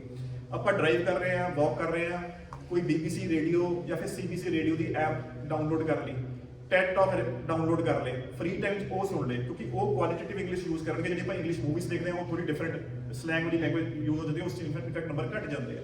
ਸੋ ਜੇ ਆਪਾਂ ਕੁਝ ਆਪਣੀ ਹੈਬਿਟਸ ਵੀ ਇਦਾਂ ਕੁਝ ਡੇਲੀ ਇੰਪਰੂਵਮੈਂਟਸ ਕਰੋਗੇ, ਵਧੀਆ ਇਨਵਾਇਰਨਮੈਂਟ ਹੈ ਨਾ, ਵਧੀਆ ਕੁਆਲਿਟੇਟਿਵ ਇੰਗਲਿਸ਼ ਦਾ ਐਕਸਪੋਜ਼ਰ ਲਓਗੇ ਤਾਂ ਇੱਕ ਲੈਵਲ ਨੈਚੁਰਲੀ ਅਪ ਹੋ ਜਾਣਾ। ਸੋ ਇਹ ਵੀ ਮੇਰੀ ਰਿਕੁਐਸਟ ਹੈ ਜੀ ਸਾਰਿਆਂ ਨੂੰ, ਹੈ ਨਾ। ਮਤਲਬ ਹਾਂਜੀ ਪਲੀਜ਼ ਸਰ। ਸਰ ਇਹ ਲਾਇਬ੍ਰੇਰੀ ਦਾ ਐਡਰੈਸ ਕਿੱਥੇ ਹੈ? ਇਹ ਕੋਈ ਵੀ ਬਰੈਂਪਟਨ ਦੀ ਲਾਇਬ੍ਰੇਰੀ ਹੈ। ਵੈਸੇ ਇਹ ਵਾਲੀ ਮੈਂ ਫੋਟੋ ਖਿੱਚੀ ਸੀਗੀ ਜਿਹੜੀ ਹੈਗੀ ਹੈ 4 square library Brampton goes terminal ਦੇ ਕੋਲ ਹੈ। ਬਟ ਐਨੀਵੇਜ਼ ਇਹ ਇਕੱਲਾ ਇਸ ਲਾਇਬ੍ਰੇਰੀ ਦਾ ਨਹੀਂ ਹੈਗਾ, ਕਿਸੇ ਵੀ ਤੁਸੀਂ ਲਾਇਬ੍ਰੇਰੀ ਐਕਸੈਸ ਕਰ ਸਕਦੇ ਹੋ, ਆਨਲਾਈਨ ਚੈੱਕ ਕਰ ਲਓ, ਕਾਫੀ ਮਟੀਰੀਅਲ ਅਵੇਲੇਬਲ ਹੈ ਨਾ। ਲਾਇਬ੍ਰੇਰੀ ਦਾ ਇਨਫੈਕਟ ਵੀ ਜਾਂਦਾ ਹੀ ਨਹੀਂ ਅੱਜ ਕੱਲ੍ਹ, ਸਭ ਕੁਝ ਇੰਕਲੂਡਿੰਗ ਨੇ ਸਾਰੇ ਫੋਨ 'ਚ ਹੀ ਲਾਇਬ੍ਰੇਰੀ ਬਣਾਈ ਹੋਈ ਸਾਰਿਆਂ ਨੇ। ਸੋ ਇਹ ਜ਼ਿਆਦਾ ਡਿਟੇਲ 'ਚ ਜਾਣ ਦੀ ਲੋੜ ਨਹੀਂ, ਇਹ ਰੀਡ ਕੋਈ ਕਰ ਵੀ ਨਹੀਂ ਸਕਦਾ, ਮੈਂ ਵੀ ਨਹੀਂ ਰੀਡ ਕੀਤਾ, ਬਟ ਤੁਹਾਨੂੰ ਇਹਦਾ ਮੇਨ ਦੱਸ ਦਿੰਦਾ ਹੈ ਕੀ ਹੈ। ਇਹ ਬੇਸਿਕਲੀ ਐਮਫੇਸਾਈਜ਼ ਕਰ ਰਹੇ ਹੈ ਫ੍ਰੈਂਕੋਫੋਨ ਕੈਟਾਗਰੀ ਤੇ, ਠੀਕ ਹੈ। ਕੈਨੇਡਾ ਦੀ ਜਿਹੜੀ ਮੈਕਸਿਮਮ ਫ੍ਰੈਂਚ ਸਪੀਕਿੰਗ ਬਾਇਲਿੰਗੁਅਲ ਪੋਪੂਲੇਸ਼ਨ ਹੈ ਉਹ ਹੈਗੀ ਹੈ ਕਿਊਬੈਕ 'ਚ, ਆਪਾਂ ਸਾਰਿਆਂ ਨੂੰ ਪਤਾ। ਤੇ ਆਊਟਸਾਈਡ ਕਿਊਬੈਕ ਜਿਹੜੀ ਪੋਪੂਲੇਸ਼ਨ ਹੈ ਨਾ ਉਹ ਸਿਰਫ 1.8% ਹੈ, ਠੀਕ ਹੈ। ਤੇ ਕੈਨੇਡੀਅਨ ਗਵਰਨਮੈਂਟ ਦਾ ਇੱਕ ਟਾਰਗੇਟ ਹੈ ਕਿ ਉਹਨਾਂ ਨੇ ਨੈਕਸਟ 3 ਇਅਰਸ ਇਹ 1.8 ਨੂੰ 4% ਪੋਪੂਲੇਸ਼ਨ ਨੂੰ ਬਾਇਲਿੰਗੁਅਲ ਕਰਨਾ। ਸੋ ਬੇਸਿਕਲੀ ਫਿਊਚਰ ਵਿੱਚ ਹੁਣੇ ਵੈਸੇ ਆਲਰੇਡੀ ਚੱਲ ਵੀ ਰਹੇ ਆ ਕਾਫੀ ਪ੍ਰੋਗਰਾਮ, ਜਿਵੇਂ last year tier two peer ਸੀਗਾ, ਅਗਰ ਕਿਸੇ ਨੂੰ ਪਤਾ ਹੈ, ਸਟੂਡੈਂਟਸ ਨੂੰ ਨਹੀਂ ਪਤਾ ਹੋਊਗਾ, ਜਿਹੜਾ 40,000 ਦਾ ਕੋਟਾ ਸੀਗਾ ਉਹ ਤਾਂ ਵਿਦਿਨ 24 ਆਵਰਸ ਫਿਲ ਹੋ ਗਿਆ ਸੀ। ਬਟ ਜਿਹੜੀ ਫ੍ਰੈਂਚ ਵਾਲੀ ਕੈਟਾਗਰੀ ਸੀਗੀ ਉਹ ਅਨਲਿਮਿਟਿਡ ਕੈਪ ਸੀ ਉਸ 'ਚ, ਤੇ ਸਿਰਫ CLP 5 ਲੈਣੇ ਸੀਗੇ, ਵਿਚ ਵਾਸ ਵੈਰੀ ਈਜ਼ੀ, 2-3 ਮਹੀਨੇ ਦੀ ਪ੍ਰੈਪਰੇਸ਼ਨ ਕਰਕੇ ਬੰਦਾ ਲੈ ਸਕਦਾ ਇਫ ਯੂ ਆਸਕ ਮੀ। ਤੇ ਉਹ ਨਵੰਬਰ ਤੱਕ ਓਪਨ ਸੀ। ਤੇ ਮੇਰੇ ਕੁਝ ਕਿਸੇ ਦੀ ਇੰਟਰਵਿਊ ਰਿਕਾਰਡ ਕੀਤੀ, ਕਿਸੇ ਨੇ PR ਲਈ ਵੀ ਸੀ ਉਸ ਜਸਟ ਪ੍ਰਿਪੇਅਰ ਕਰਕੇ। ਸੋ ਫ੍ਰੈਂਚ ਦੇ ਨਾ ਹੋਰ ਵੀ ਪ੍ਰੋਗਰਾਮ ਫਿਊਚਰ 'ਚ ਆਉਂਦੇ ਰਹਿਣਗੇ। ਸੋ ਮਾਈ ਸੁਜੈਸਸ਼ਨ ਇਜ਼ ਦੈਟ ਖਾਸ ਕਰਕੇ ਜਿਹੜੇ +2 ਵਾਲੇ ਕੋਲ ਤੁਸੀਂ ਜਿਹੜੀ ਸਟੱਡੀ ਸਟਾਰਟ ਕਰ ਰਹੇ ਹੋ, ਆਈ ਨੋ ਕਿ ਸਰਕਾਰ ਨੇ 40 ਘੰਟੇ ਕੰਮ ਕਰਨਾ ਅਲਾਉ ਕਰਤਾ ਹੈ, ਠੀਕ ਹੈ। ਬਟ ਇੱਥੇ ਆਪਾਂ ਸਿਰਫ 2 ਸਾਲ ਨਹੀਂ ਰਹਿਣਾ, ਆਪਾਂ ਪੂਰੀ ਲਾਈਫ ਰਹਿਣਾ, ਠੀਕ ਹੈ। ਨਾਲੇ ਜੇ ਆਪਾਂ 40 ਘੰਟੇ ਵਿੱਚ ਜ਼ਿਆਦਾ ਫੋਕਸ ਕਰੋਗੇ ਨਾ, ਆਪਾਂ ਆਵਰਲੀ $15 ਤੇ ਹੀ ਫਿਰ ਫੋਕਸ ਕਰ ਸਕਾਂਗੇ, ਹੈ ਨਾ। ਜੇ ਆਪਾਂ ਆਪਣਾ ਲੈਵਲ ਅਪ ਕਰਨਾ ਹੈ 15 ਦਾ 45 ਕਰਨਾ ਹੈ, 100 ਕਰਨਾ ਹੈ, 150 ਕਰਨਾ ਹੈ, ਇਹ ਹੁੰਦਾ ਹੈ। ਆਈਟੀ 'ਚ ਲੋਕੀ ਕਮਾ ਰਹੇ ਆ ਆਮ, ਤੇ ਪੜ੍ਹਾਈ ਵੱਲ ਵੀ ਫੋਕਸ ਕਰਨਾ ਹੈ ਤੇ ਕੰਮ ਵੱਲ ਜਿੰਨਾ ਹੈ 20 ਆਵਰ, ਜਿੰਨਾ ਥੋੜਾ ਖਰਚੇ ਚੱਲਦੇ ਨੇ ਉਹਨਾਂ ਕੰਮ ਕਰ ਲਓ। ਇਹ ਨਹੀਂ ਕਿ ਤੁਸੀਂ ਗੱਡੀ ਵਾਸਤੇ working hard to impress somebody else, god knows on whatever, ਹੈ ਨਾ। ਸੋ ਫਾਲਤੂ ਦੇ ਫੋਨ ਦੇਖੋ, ਮੈਂ ਹੁਣ ਆਨੈਸਟਲੀ ਆਪਣੇ ਮੈਂ ਪੀਆਰ ਆਇਆ ਸੀਗਾ, ਮੈਂ 2018 ਸੌਰੀ ਆਇਆ ਸੀਗਾ, ਮੈਂ ਆਈਫੋਨ 8 ਉਸ ਟਾਈਮ ਲਿਆ ਸੀਗਾ, ਮੈਂ ਹੁਣ ਆਈਫੋਨ 13 ਹੁਣ ਲਿਆ। ਸੋ ਸਟੂਡੈਂਟਸ ਮੈਂ ਦੇਖਦਾ ਕਿ ਆਈਫੋਨ 14 ਸਭ ਵੱਡੀ ਗੱਡੀਆਂ ਜਾਂਦੇ, ਸੋ ਫਾਲਤੂ ਦੇ ਖਰਚੇ ਅਵੋਇਡ ਕਰੋ, ਹੈ ਨਾ, ਕਿਉਂਕਿ ਜਿੰਨਾ ਤੁਸੀਂ ਸ਼ੋਸ਼ਾ ਘੱਟ ਕਰੋਗੇ ਤੁਹਾਡੀ ਲਾਈਫ ਸੌਖੀ ਹੈ ਯਾਰ ਅੱਜ ਕੱਲ੍ਹ। ਹਾਂਜੀ ਪਲੀਜ਼ ਮੈਮ। जो CLP5 है वो टेस्कस से सीखे डेल्स ਨਾਲ ਸੀ। ਫਰੈਂਚ ਦੇ 2 ਐਗਜ਼ਾਮ ਹੈਗੇ, ਇੱਕ TEF ਕੈਨੇਡਾ ਹੈ, ਇੱਕ TCF ਕੈਨੇਡਾ। ਤੁਸੀਂ ਕਿਸੇ ਚ ਵੀ ਲੈ ਲਓ, ओके ਠੀਕ ਹੈ। ਉਹ ਸੀਗਾ ਸਿਰਫ TR to PR, ਬਟ ਹੁਣੇ ਥੋੜਾ ਜਿਹਾ ਲੈਵਲ ਹੋਰ ਅਪ ਕਰਨਾ ਪੈਣਾ। ਹੁਣ CLP7 ਵਾਸਤੇ ਨਾ I'll come to that, I'll answer your question, ਠੀਕ ਹੈ। ਸੋ ਫ੍ਰੈਂਚ ਨੂੰ ਵੀ ਨਾ ਨਜ਼ਰ ਇਹ ਨਾ ਸੋਚੋ ਕਿ ਫ੍ਰੈਂਚ ਨਹੀਂ ਆ। ਦੇਖੋ ਮੈਂ ਤੁਹਾਨੂੰ ਆਪਣਾ ਦੱਸ ਦਿੰਦਾ, ਮੈਂ 8-10 ਸਾਲ ਪਹਿਲੇ 7 ਲੈਵਲ ਫ੍ਰੈਂਚ ਦੇ ਵੀ ਕੀਤੇ ਹੋਏ ਆ। ਸਗੋਂ ਫ੍ਰੈਂਚ ਉਹਦੇ ਵਾਸਤੇ ਸਿੱਖਣੀ ਸੌਖੀ ਹੈ ਜਿਹਦੀ ਪੰਜਾਬੀ ਵਧੀਆ, ਕਿਉਂਕਿ ਫ੍ਰੈਂਚ ਵਿੱਚ ਵੀ ਕਾਫੀ ਨਿਊਐਂਸਸ ਯੂਜ਼ ਹੁੰਦੇ ਆ ਤੇ ਪੰਜਾਬੀ ਚ ਵੀ ਯੂਜ਼ ਹੁੰਦੇ ਆ। ਤੁਸੀਂ ਸਟਾਰਟਿੰਗ ਹਰ ਚੀਜ਼ ਨੂੰ ਟਾਈਮ ਲੱਗਦਾ, ਬਟ ਇੱਕ ਵਾਰ ਤੁਸੀਂ ਚੜ ਕੇ ਟਰੈਕ ਤੇ ਆ ਗਏ, ਤੁਸੀਂ ਆਪ ਹੀ ਫਿਰ ਪਿਕ ਕਰ ਲਓਗੇ। ਨਾਲੇ ਅੱਜ ਕੱਲ੍ਹ ਲੈਂਗੁਏਜ ਸਿੱਖਣੀ ਬਹੁਤ ਸੌਖੀ ਹੈ, ਆਨਲਾਈਨ ਸਾਰਾ ਮਟੀਰੀਅਲ ਪਿਆ ਹੋਇਆ ਹੈ। ਤੁਸੀਂ ਕੋਈ ਪੋਡਕਾਸਟ ਸੁਣ ਲਓ, YouTube ਵੀਡੀਓ ਸੁਣ ਲਓ, ਅਖਬਾਰਾਂ ਅਵੇਲੇਬਲ ਹੈ, ਇੱਥੇ ਲਾਇਬ੍ਰੇਰੀ ਚ ਅਗੇਨ ਮੂਵੀਜ਼ ਅਵੇਲੇਬਲ ਹੈ, ਬੁੱਕਸ ਅਵੇਲੇਬਲ ਹੈ, every resource is there. It's just that ਕਿ ਤੁਸੀਂ ਹੈ ਨਾ ਮਤਲਬ ਆਪਣਾ ਸਟਾਰਟ ਕਦੋਂ ਕਰਨਾ ਚਾਹੁੰਦੇ ਹੋ, ਰਾਈਟ। ਇਹ +2 ਵਾਲੇ ਵਾਸਤੇ ਮੇਰੇ ਖਿਆਲ ਤੋਂ ਬੜੀ ਸਟਰੋਂਗ ਰਿਕਮੈਂਡੇਸ਼ਨ ਹੈ, ਕਿਉਂਕਿ ਨਾ ਸਟਰਗਲ ਉਹਨਾਂ ਵਾਸਤੇ ਜ਼ਿਆਦਾ ਹੈਗਾ। We'll come to that again, so there are so many things. ਸੋ ਸਭ ਤੋਂ ਇੰਪੋਰਟੈਂਟ ਥਿੰਗ ਜਿਹੜਾ ਹੈ ਉਹ ਹੈ CRS ਕੈਲਕੂਲੇਟਰ। ਜਦੋਂ ਵੀ ਆਪਾਂ ਕੈਨੇਡਾ ਆਉਂਦੇ ਆ, ਸਟੱਡੀ ਖਤਮ ਹੁੰਦੀ ਹੈ, ਸਾਨੂੰ ਪਤਾ ਹੋਣਾ ਚਾਹੀਦਾ ਹੈ ਕਿ ਆਪਾਂ ਕਿੱਥੇ ਖੜੇ ਆ। ਕਿੱਥੇ ਖੜੇ ਆ ਮਤਲਬ ਕਿ ਸਾਡਾ ਸਕੋਰ ਕੀ ਬਣਦਾ। ਸਾਡੇ ਕੋਲ ਕਲਾਇੰਟਸ ਆਉਂਦੇ ਆ ਜਿਹੜੇ ਸਭ ਕੁਝ ਵਧੀਆ ਜੌਬ ਸਟੱਡੀ ਸਟੂਡੈਂਟਸ ਕਰਕੇ ਆਏ, ਬਟ ਉਹਨਾਂ ਨੂੰ ਸਟਿਲ ਜਸਟ ਲਾਸਟ ਈਅਰ 1 ਸਾਲ ਦਾ ਵਰਕ ਪਰਮਿਟ ਰਹਿ ਜਾਂਦਾ, ਤਾਂ ਉਹਨਾਂ ਨੂੰ ਪਤਾ ਲੱਗਦਾ ਕਿ ਉਹਨਾਂ ਦਾ ਸਕੋਰ ਇੰਨਾ ਹੈ। ਫਿਰ ਬਾਅਦ ਚ ਲੱਗਦਾ ਕਿ ਇਹ ਕਰ ਸਕਦੇ ਸੀ, ਕੁਝ ਤਾਂ ਚਲੋ ਕਰ ਲੈਂਦੇ, ਕੁਝ ਉਸ ਟਾਈਮ ਬਹੁਤ ਲੇਟ ਹੋ ਚੁੱਕਿਆ ਹੁੰਦਾ। ਸੋ ਮੈਂ ਤੁਹਾਨੂੰ ਨਾ ਅੱਜ ਇਸ ਤੇ ਮੈਂ ਥੋੜਾ ਜ਼ਿਆਦਾ ਟਾਈਮ ਲਗਾਉਣ ਵਾਲਾ। ਮੈਂ ਇਸ ਤੁਹਾਨੂੰ 3-4 ਕੰਬੀਨੇਸ਼ਨਸ ਦਿਖਾਊਂਗਾ ਕਿ ਬਈ ਲੈਂਗੁਏਜ ਦੀ ਥੋੜੀ ਜਿਹੀ ਸੈਟਿੰਗ ਉੱਤੇ ਥੱਲੇ ਕਰਕੇ ਆਪਾਂ ਡਿਜ਼ਾਇਰਡ ਸਕੋਰ ਲੈ ਸਕਦੇ ਹਾਂ, ਠੀਕ ਹੈ। ਇੱਕ ਸੈਕਿੰਡ,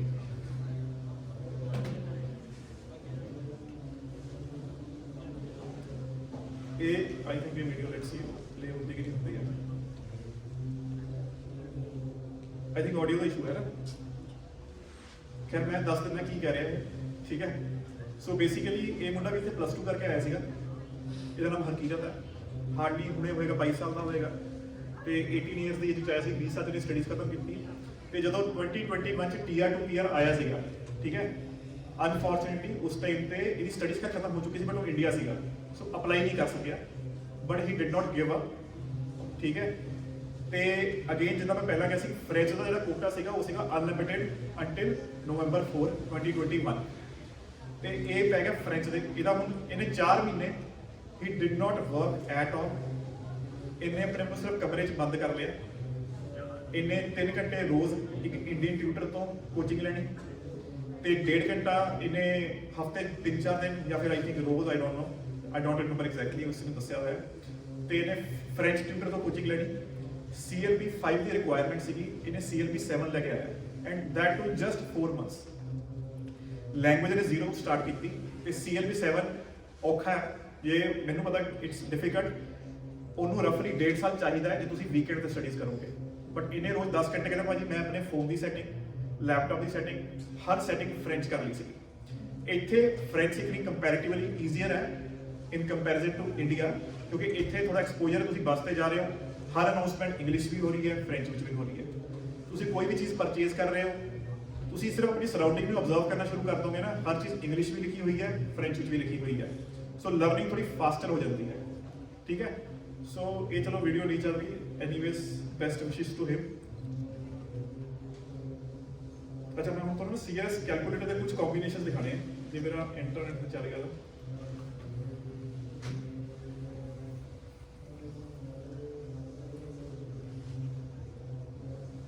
ਸੋ ਇਹ ਕੈਲਕੂਲੇਸ਼ਨ ਸਮਝਣੀ ਬਹੁਤ ਜ਼ਰੂਰੀ ਹੈ, ਠੀਕ ਹੈ। ਵੈਸੇ ਆਈ ਥਿੰਕ ਚਲੋ ਆਈ ਅਜ਼ੂਮ 50% ਨੂੰ ਪਤਾ ਵੀ ਹੋਊਗੀ, ਬਟ 50% ਨਹੀਂ ਪਤਾ, still I will show some combinations where in +2 ਵਾਲੇ ਬੱਚੇ ਦਾ ਸਕੋਰ ਵੀ 500 ਤੱਕ ਜਾ ਸਕਦਾ ਹੈ, ਬਟ ਉਸ 'ਚ ਇੱਕ ਇਹੋ ਜਿਹਾ ਅਨਕਨਵੈਨਸ਼ਨਲ ਸਟੈਪ ਲੈਣਾ ਪੈ ਸਕਦਾ ਹੈ ਜਿਹੜਾ ਕਿ ਤੁਸੀਂ ਅਗਰੀ ਨਹੀਂ ਕਰੋਗੇ, ਬਟ ਜੇ ਐਕਸੈਪਟ ਕਰੋਗੇ ਉਸ ਚੀਜ਼ ਨੂੰ, ਮਤਲਬ ਰਿਐਲਿਟੀ ਨੂੰ ਐਕਸੈਪਟ ਕਰੋਗੇ ਤਾਂ ਪੀਆਰ ਹੋਣੀ ਕੋਈ ਔਖੀ ਚੀਜ਼ ਨਹੀਂ ਹੈ। ਠੀਕ ਹੈ, ਸੋ ਮੈਂ ਤਿੰਨ ਮੈਂ ਪ੍ਰੋਫਾਈਲ ਦਾ ਮੈਂ ਐਕਸਪ੍ਰੈਸ ਐਂਟਰੀ ਦਾ ਤੁਹਾਨੂੰ ਪ੍ਰੋਫਾਈਲ ਦਿਖਾਊਂਗਾ। ਇੱਕ ਜਨਰਲੀ ਜਿਹੜਾ ਬੱਚਾ ਇੱਥੇ +2 ਕਰਕੇ ਆਉਂਦਾ, ਜਿਹੜਾ ਬੈਚਲਰਸ ਕਰਕੇ ਆਉਂਦਾ, ਠੀਕ ਹੈ, ਥਰਡ ਮੇਰੀ ਮਰਜ਼ੀ ਦਾ। ਠੀਕ ਹੈ, ਇਹ ਹੁਣ ਲੈਟਸ ਸੇ +2 ਵਾਲਾ ਤੁਸੀਂ ਪ੍ਰੋਫਾਈਲ ਦੱਸੋਗੇ ਆਪਣਾ, ਤੁਹਾਡਾ ਨਾਮ ਕੀ ਹੈ? ਗੁਰਜੰਟ। ਗੁਰਜੰਟ ਤੁਸੀਂ ਸਿੰਗਲ ਹੋ ਕੇ ਮੈਰਿਡ ਹੋ, ਤੁਸੀਂ +2 ਕਰਕੇ ਆਏ ਹੋ, ਤੁਸੀਂ ਦੱਸਿਆ ਸੀਗਾ। ਇੱਕ ਸਿੰਗਲ, ਰਾਈਟ। ਤੁਹਾਡੀ ਏਜ ਕਿੰਨੀ ਹੈ? 22। ਤੁਹਾਡਾ ਤੁਸੀਂ +2 ਕਰਕੇ ਆਏ ਹੋ ਤੇ ਇੱਥੇ ਤੁਸੀਂ 2 ਸਾਲ ਦਾ ਡਿਪਲੋਮਾ ਕਰ ਰਹੇ ਹੋ, ਹੈ ਨਾ? ਤੇ ਲੈਟਸ ਅਸਿਊਮ ਕਿ ਗੁਰਜੰਟ ਦਾ 2 ਸਾਲ ਦਾ ਡਿਪਲੋਮਾ ਫਿਨਿਸ਼ ਹੋ ਗਿਆ। ਠੀਕ ਹੈ ਜੀ, ਐਂਡ ਗੁਰਜੰਟ ਨੇ ਇਹ ਦੇਖੋ ਇੱਕ CRS ਕੈਲਕੂਲੇਟਰ ਹੈ, ਗੂਗਲ 'ਚ ਪਾ ਲਿਓ, ਇਹਨੂੰ ਟਾਈਮ ਟੂ ਟਾਈਮ ਆਪ ਚੈੱਕ ਕਰਦੇ ਰਹੋ। ਇਹ ਰॉकेट ਸਾਇੰਸ ਨਹੀਂ, ਹਾਰਡਲੀ ਟੇਕਸ 5 ਮਿੰਟਸ। ਹੋ ਸਕਦਾ ਤੁਸੀਂ ਕੱਲ ਕਿਸੇ ਕੰਸਲਟੈਂਟ ਨੂੰ $50 ਦੀ ਕੰਸਲਟੇਸ਼ਨ ਫੀਸ ਦੋਗੇ, ਉਹਨੇ ਸਿਰਫ ਆਈ ਤੁਹਾਨੂੰ ਕੈਲਕੂਲੇਸ਼ਨ ਕਰਕੇ ਦਿਖਾਣੀ ਹੈ। ਠੀਕ ਹੈ, ਸੋ ਯੂ ਸ਼ੁਡ ਬੀ, ਹੈ ਨਾ, ਵੀ ਇਹ ਕਿਦਾਂ, ਇਟਸ ਵੈਰੀ ਸਿੰਪਲ। ਜੋ ਕੁਐਸਚਨ ਪੁੱਛੇਗਾ ਆਪਾਂ ਇਨਪੁਟ ਪਾਣੀ ਹੈ। ਅੱਛਾ, ਹੁਣ ਪੁੱਛਿਆ have you earn Canadian degree? Yes, ਇਹ ਹੋ ਗਿਆ ਜੋ ਆਪਾਂ ਕੀਤਾ, 2 ਸਾਲ ਦਾ ਡਿਪਲੋਮਾ ਪਾਤਾ। ਠੀਕ ਹੈ, ਤੁਹਾਡਾ ਆਇਲ ਦਾ ਸਕੋਰ ਬਾਰੇ ਪੁੱਛ ਰਹੇ ਆ, ਆਪਾਂ ਕਹਿੰਦਾ ਯੈਸ। ਹੁਣ ਗੁਰਜੰਟ ਤੁਹਾਡਾ ਸਕੋਰ ਕੀ ਸੀਗਾ? 6 ਈਚ ਸੀਗਾ। ਠੀਕ ਹੈ, ਸਪੀਕਿੰਗ 6, ਸੌਰੀ,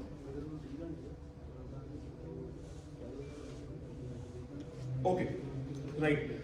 ਅੱਛਾ, ਵੈਸੇ ਦੇਖੋ ਸਕਰੀਨ ਛੋਟੀ ਹੈ, ਆਡੀਬਲ ਤੁਹਾਨੂੰ ਆਈ ਨੋ, ਸੌਰੀ ਵਿਜ਼ੀਬਲ ਤੁਹਾਨੂੰ ਘੱਟ ਹੋਊਗਾ, ਬਟ ਤੁਹਾਨੂੰ ਮੇਰੇ ਸਮਝਣ ਦੀ ਕੋਸ਼ਿਸ਼ ਕਰੋ ਜੇ ਨਹੀਂ ਵਿਜ਼ੀਬਲ ਤਾਂ, ਮਤਲਬ ਆਰ ਯੂ ਅੰਡਰਸਟੈਂਡ? ਜਿੱਥੇ ਵੀ ਤੁਹਾਨੂੰ ਕੁਐਸਚਨ ਹੋਏ ਨਾ, ਮੈਂ ਤੁਹਾਨੂੰ ਸਕੋਰ ਦੱਸ ਦੂੰਗਾ ਵੀ ਕੀ ਸਿਚੁਏਸ਼ਨ ਬਣ ਰਹੀ ਹੈ, ਤੁਹਾਡੇ ਨਾਲ ਵੀ ਉਹੀ ਸਿਚੁਏਸ਼ਨ ਹੋਊਗੀ। ਠੀਕ ਹੈ, ਸੋ ਸਕਰੀਨ ਅੱਗੇ ਲਈਏ। ਹਾਂ, ਤੁਸੀਂ ਜਾਂ ਫਿਰ ਅੱਗੇ ਜਿਹੜੇ ਪਿੱਛੇ ਬੈਠੇ ਆ, ਥੋੜਾ ਜਿਹਾ ਤੁਸੀਂ ਇਹ ਯੰਗ ਮੁੰਡੇ ਕੁੜੀਆਂ ਹੈਗੇ, ਥੋੜਾ ਜਿਹਾ ਆਪਣਾ ਦਿਮਾਗ ਨੂੰ, I think you can Liv without that back. ਉੜ ਜੋ ਫਟਾਫਟ ਦੇਖੋ, ਲੈਟਸ ਰਿਸਪੈਕਟ ਈਚ ਅਦਰਸ ਟਾਈਮ। ਜਿਹੜੇ ਪਿੱਛੇ ਬੈਠੇ ਅੱਗੇ ਆ ਜਾਓ ਫਟਾਫਟ, ਹੈ ਨਾ?